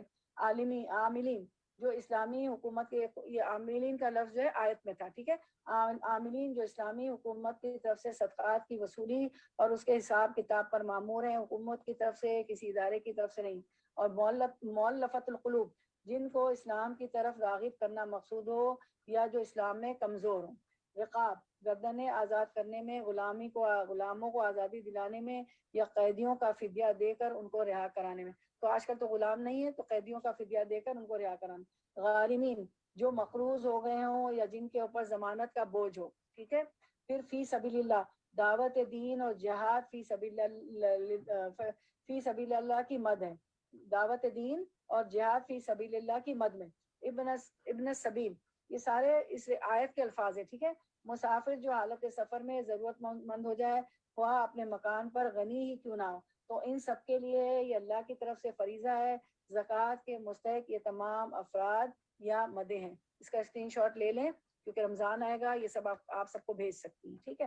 اس کے بعد ہم دیکھتے ہیں یہ لوگ تمہارے سامنے، آیت نمبر 62، یہ لوگ تمہارے سامنے قسمیں کھاتے ہیں تاکہ تمہیں راضی کریں، حالانکہ اگر یہ مومن ہے تو اللہ اور رسول اس کے زیادہ حقدار ہیں کہ ان کو راضی کرنے کی فکر کریں۔ کیا انہیں معلوم نہیں کہ جو اللہ اور اس کے رسول کا مقابلہ کرتا ہے اس کے لیے دوزخ کی آگ ہے جس میں وہ ہمیشہ رہے گا، یہ بہت بڑی رسوائی ہے۔ یہ منافق ڈر ہے کہ کہیں مسلمانوں پر کوئی ایسی صورت نازل نہ ہو جائے جو ان کے دلوں کے بھید کھول کر رکھ دے۔ اے نبی صلی اللہ علیہ وسلم، ان سے کہو مذاق اڑاؤ، اللہ اس چیز کو کھول دینے والا ہے جس کے کھل جانے سے تم ڈرتے ہو۔ اگر ان سے پوچھو کہ تم کیا باتیں کر رہے تھے تو جھٹ کہیں گے ہم تو ہنسی مذاق اور دل لگی کر رہے تھے. یعنی جب اللہ سبحانہ تعالیٰ کے دین یا نبی صلی اللہ علیہ وسلم کے بارے میں یا مسلمانوں کے بارے میں بری بری باتیں بیٹھ پیچھے بری بری باتیں پیٹھ پیچھے کرتے چھپ چھپ کے، تو جب ان سے پوچھا جاتا کہ کیا کرتے ہو تو کہتے ہیں ہم تو ایسے ہی جسٹ کڈنگ، بس ہنس رہے ہیں، مذاق کریں. ان سے کہو کیا تمہاری ہنسی دل لگی اللہ اور اس کی آیات اور اس کے رسول ہی کے ساتھ تھی؟ ہنسنے کے لیے، لطیفوں کے لیے، مذاق اڑانے کے لیے دین ہی رہ گیا تھا. اب عذر نہ تراشو، تم نے ایمان لانے کے بعد کفر کیا ہے. اگر ہم نے تم میں سے ایک گروہ کو معاف بھی کر دیا تو دوسرے گروہ کو تو ہم ضرور سزا دیں گے کیونکہ وہ مجرم ہے. یعنی کم عقل لوگ تو شاید معاف بھی کر دیے جائیں جو دیکھا دیکھی ہنسی میں شریک ہو گئے، لیکن جو اصل سرغنے ہیں ان کو تو پکڑ ضرور ہوگی، یعنی جو انیشیٹو لینے والے ہیں اور جو جان بوجھ کے ایسے کام کرتے ہیں. المنافقون والمنافقات بعضهم من بعض یامرون بالمنکر وینہون عن المعروف ویقبضون ایدیہم نسوا اللہ. منافق مرد اور منافق عورتیں سب ایک دوسرے کے ہم رنگ ہیں اور اب اپنے ہاتھ خیر سے روک رکھتے ہیں، یعنی اللہ کے راستے میں کچھ نہیں دیتے، نیکی کے کاموں میں ان کا ہاتھ بالکل کام نہیں کرتا. یہ لوگ یہ اللہ کو بھول گئے ہیں تو اللہ بھی ان کو بھلا دیتا ہے. یہ منافق ہی فاسق ہے. یہ منافق وہ تھے جو اوپر سے مسلمان تھے اور لیکن کر کے کچھ نہیں دیتے تھے، دین کی کوئی خدمت، کسی قسم کا کوئی کام ان کا شوق نہیں تھا. ہاں اپنے ذاتی کاموں کے لیے خوب بھاگ دوڑ کر سکتے تھے. یقیناً یہ منافق ہی فاسق ہے. ان منافق مردوں اور عورتوں اور کافروں کے لیے اللہ نے دوزخ کی آگ کا وعدہ کیا جس میں وہ ہمیشہ رہیں گے. وہی ان کے لیے موضوع ہے، ان پر اللہ کی پھٹکار ہے، ان کے لیے قائم رہنے والا عذاب ہے. تم لوگوں کے رنگ ڈھنگ ہی وہی ہیں جو تم سے پہلوں کے تھے. وہ تم سے زیادہ زور آور اور تم سے بڑھ کر مال و اولاد والے تھے. پھر انہوں نے دنیا میں اپنے مزے لوٹ لیے اور تم نے بھی اپنے حصے کے مزے اسی طرح لوٹے جس طرح انہوں نے لوٹے تھے، اور ویسے ہی بحثوں میں تم بھی پڑے جیسی بحثوں میں وہ پڑے تھے. سو ان کا انجام یہ ہوا کہ دنیا اور آخرت میں ان کا کیا دھرا سب ضائع ہو گیا اور وہی خسارے میں ہیں. کیا ان لوگوں کو اپنے پیشروؤں کی تاریخ نہیں پہنچی؟ نوح علیہ السلام کی قوم، عاد، سمود، ابراہیم کی قوم، مدین کے لوگ اور وہ بستیاں جنہیں الٹ دیا گیا. ان کے رسول ان کے پاس کھلی نشانیاں لے کر آئے. پھر یہ اللہ کا کام نہ تھا کہ ان پر ظلم کرتا مگر وہ آپ ہی اپنے اوپر ظلم کرنے والے تھے. والمؤمنون والمؤمنات بعضهم اولیاء بعض یامرون بالمعروف وینہون عن المنکر ویقیمون الصلاۃ ویؤتون الزکاۃ ویطیعون اللہ ورسولہ. آیت نمبر 71 اور جو یہ منافقوں کی آیت گزری تھی نا، آیت نمبر 67، ضرور ان کا کمپیریزن کیجیے گا، جا کے پڑھیے گا نا. آیت نمبر 67 اور آیت نمبر 71. پہلے وہاں منافقوں کی بات تھی، یہاں مومنوں کی. مومن مرد اور مومن عورتیں یہ سب ایک دوسرے کے رفیق ہیں. بھلائی کا حکم دیتے ہیں اور برائی سے روکتے ہیں، نماز قائم کرتے ہیں، زکوٰۃ دیتے ہیں اور اللہ اور اس کے رسول کی اطاعت کرتے ہیں. تو مومن کا مومن کے ساتھ جو رشتہ ہے وہ بہت انوکھا ہے. حدیث مبارکہ ہے، آپ صلی اللہ علیہ وسلم کو نے فرمایا، آپ صلی اللہ علیہ وسلم نے اس کو ایک عمارت سے تعبیر کیا. آپ صلی اللہ علیہ وسلم نے اپنی انگلیاں ایک دوسرے کے اندر ڈال کے بتایا کہ کس طرح مومن کو تقویت دیتا ہے. آیت نمبر 72. اچھا نہیں، اس کے بعد ہے اس کے بعد جب لوگ اللہ کے کام کرنے والے اکٹھا مل کے چلیں گے اور اس میں خاص طور پر اکٹھے ہونے کے بعد نیا نماز قائم کرنا، زکوٰۃ دینا، اللہ اور اس کے رسول کی اطاعت کرنا ان کے امتیازی شاعر ہوں گے. اولئک سیرحمہم اللہ، ان لوگوں پہ اللہ عنقریب رحم فرمائے گا. ان اللہ عزیز حکیم، بے شک اللہ زبردست ہے، حکمت والا ہے. آیت 72. وعد اللہ المؤمنین والمؤمنات جنات تجری من تحتها الانہار خالدین فیہا ومساکن طیبۃ فی جنات عدن ورضوان من اللہ اکبر ذالک وہو الفوز العظیم. یہ وہ لوگ ہیں جن پر اللہ کی رحمت نازل ہو کر رہے گی، یقیناً اللہ سب پر غالب ہے. ان مومن مردوں اور عورتوں سے اللہ کا وعدہ ہے کہ انہیں ایسے باغ دے گا جن کے نیچے نہریں بہتی ہوں گی اور وہ ان میں ہمیشہ رہیں گے. ان سدا بہار باغوں میں ان کے لیے پاکیزہ قیام گاہیں ہوں گی اور سب سے بڑھ کر یہ اللہ کی خوشنودی انہیں حاصل ہوگی. یہی بڑی کامیابی ہے. اللہم اجعلنا منہم، اللہ ہمیں ان میں سے بنا دیجئے. اللہم انا نسألک الجنۃ الفردوس الاعلی واعوذ بک من النار، آمین.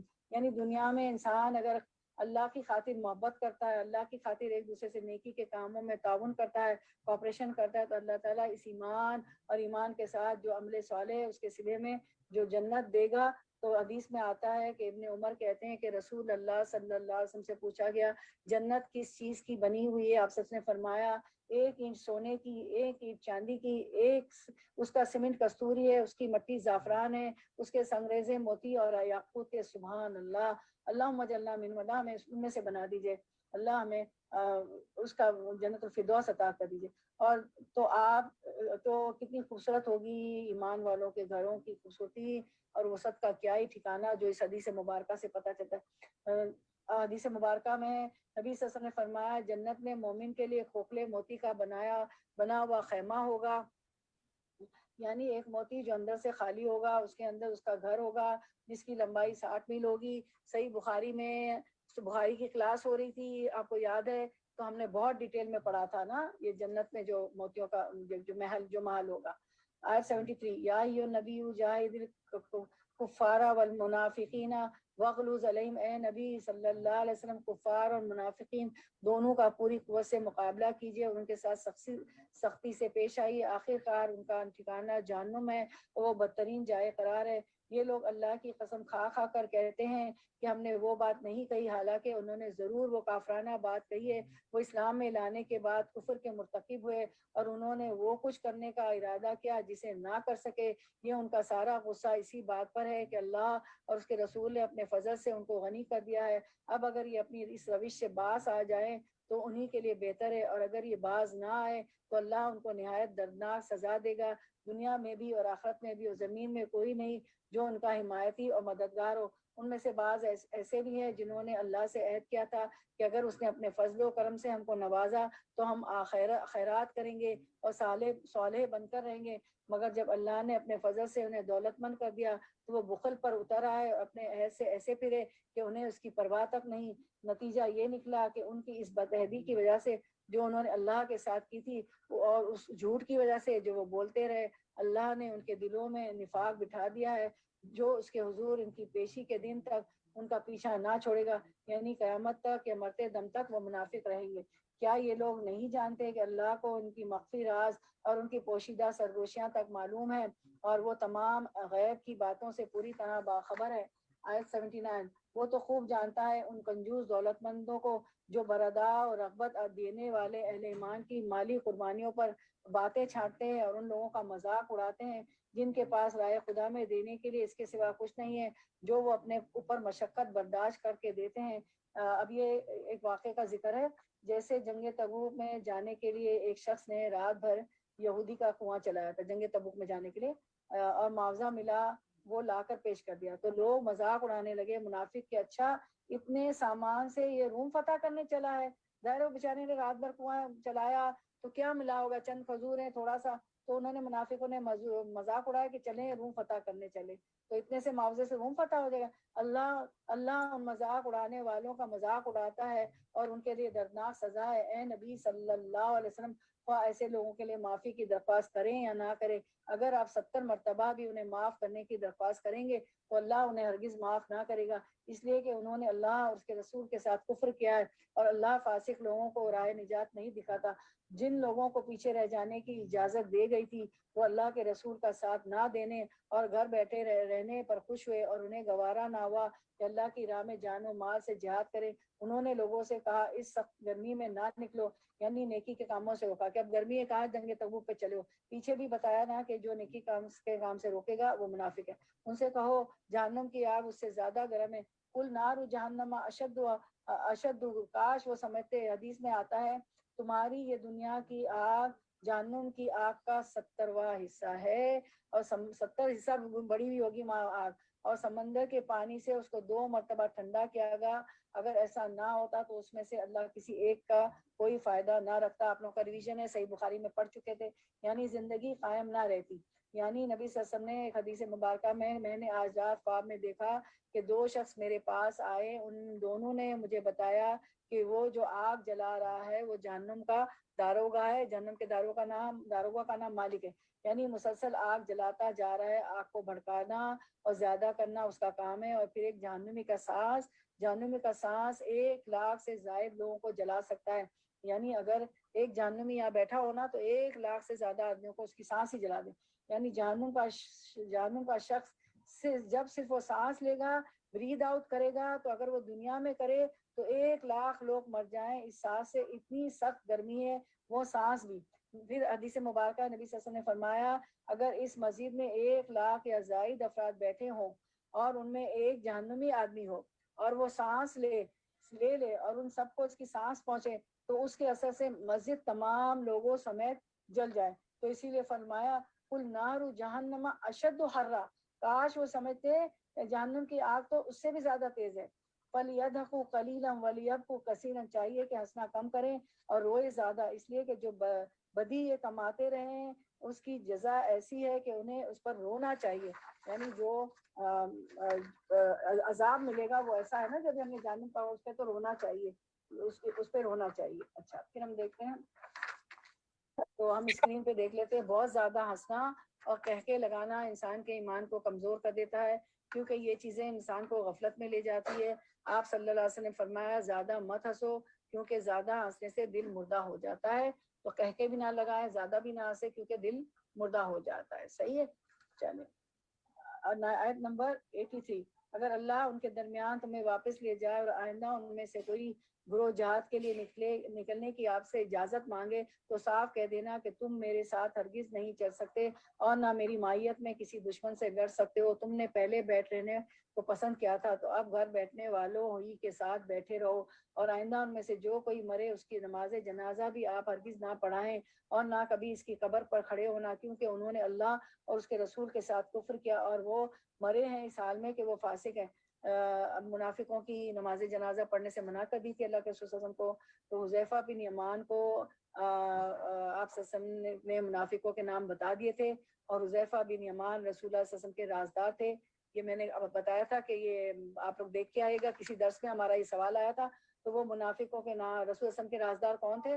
حذیفہ بن یمان، اور پھر حضرت عمر کا یہ معمول تھا کہ انہوں نے حضرت بن یمان سے پوچھا کہ میرا نام تو اس میں نہیں ہے، لیکن انہوں نے تو امانت رکھی تھی نا اللہ کی، کسی کو نام نہیں بتاتے تھے، ٹھیک ہے، لیکن عمر رضی اللہ عنہ یہ کرتے تھے کہ جب حذیفہ بن یمان کسی کے جنازہ پڑھانے نہیں جاتے تھے تو وہ سمجھ جاتے تھے کہ یہ منافق ہیں، تو پھر وہ بھی نہیں جاتے تھے۔ ان کی مالداری، ان کی کثرت اولاد تم کو دھوکے میں نہ ڈالے، اللہ نے تو ارادہ کر لیا ہے کہ اس مال و اولاد کے ذریعے سے ان کو اسی دنیا میں سزا دے اور ان کی جانیں اس حال میں نکلے کہ وہ کافر ہو۔ جب کبھی کوئی صورت اس مضمون کی نازل ہوئی کہ اللہ کو مانو اور اس کے رسول صلی اللہ علیہ وسلم کے ساتھ مل کر جہاد کرو، تو تم نے دیکھا کہ جو لوگ ان میں سے صاحب مقدرت تھے وہی تم سے درخواست کرنے لگے کہ انہیں جہاد کی شرکت سے معاف رکھا جائے، اور انہوں نے کہا ہمیں چھوڑ دیجئے کہ ہم بیٹھنے والوں کے ساتھ رہیں۔ ان لوگوں نے گھر بیٹھنے والیوں میں شامل ہونا پسند کیا اور ان کے دلوں پر ٹھپا لگ گیا۔ دیکھیں ان کو کیا کہا اللہ نے، گھر بیٹھنے والیوں، ہے نا، جیسے عورتیں گھر بیٹھتی، مرد تو نہیں بیٹھتے، جہاد کا حکم آیا تو جانا چاہیے۔ اچھا اس کے بعد آیت نمبر 88، بخلاف اس کے رسول اللہ صلی اللہ علیہ وسلم نے ان لوگوں نے جو رسول کے ساتھ ایمان لائے تھے اپنی جان مال سے جہاد کیا، اب ساری بھلائیاں انہی کے لیے اور وہی فلاح پانے والے ہیں۔ اللہ نے ان کے لیے ایسے باغ تیار کر رکھے ہیں جن کے نیچے نہریں بہ رہی ہیں، ان میں وہ ہمیشہ رہیں گے، یہ ہے عظیم الشان کامیابی۔ بدوی عربوں میں سے بھی بہت سے لوگ آئے جنہوں نے عذر کیا تاکہ انہیں بھی پیچھے رہ جانے کی اجازت دے دی جائے۔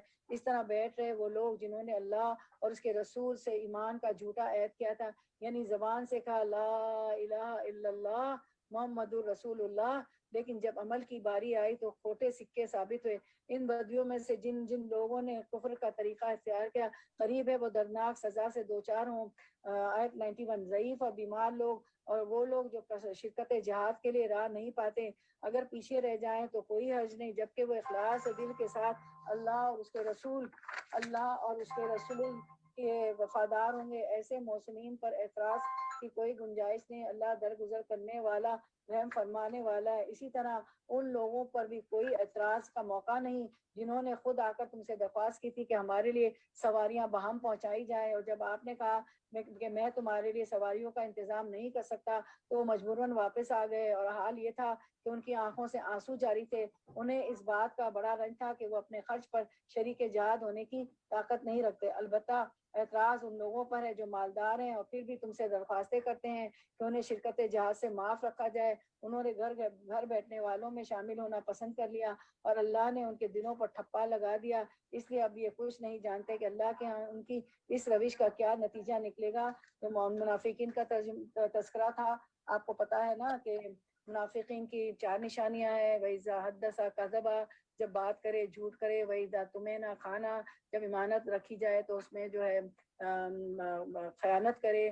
اور جب وَإِذَا وَعَدَ أَخْلَفَ، جب وعدہ کرے تو وعدہ کی خلاف ورزی کرے. اور جب یہ ہے کہ غصے میں آئے تو کیا کرے، گالی گلوچ پر بھی اتر آئے. تو سارا منافقت کا ذکر تھا کہ وہ آ جاتے تھے آپ کے پاس بہانے لے لے کر، بیوی بیمار ہے، بچے بیمار ہے، اور نہیں جاتے تھے. اور جو 3 مخلص مومن تھے جو بس سستی کی وجہ سے پیچھے رہ گئے تھے تو ان کو سزا دی گئی تھی، ان کا سوشل بائیکاٹ کیا گیا تھا. 1 مہینے تک ان سے بات نہیں کی گئی تھی، اور پھر اللہ تعالیٰ نے ان کی یہ برات نازل ہو گئی تھی. آیت جو آپ نے آیت پڑھی تھی. تو اب ہم دیکھ لیتے ہیں ذکر کی اہمیت دیکھ لیتے ہیں انشاءاللہ.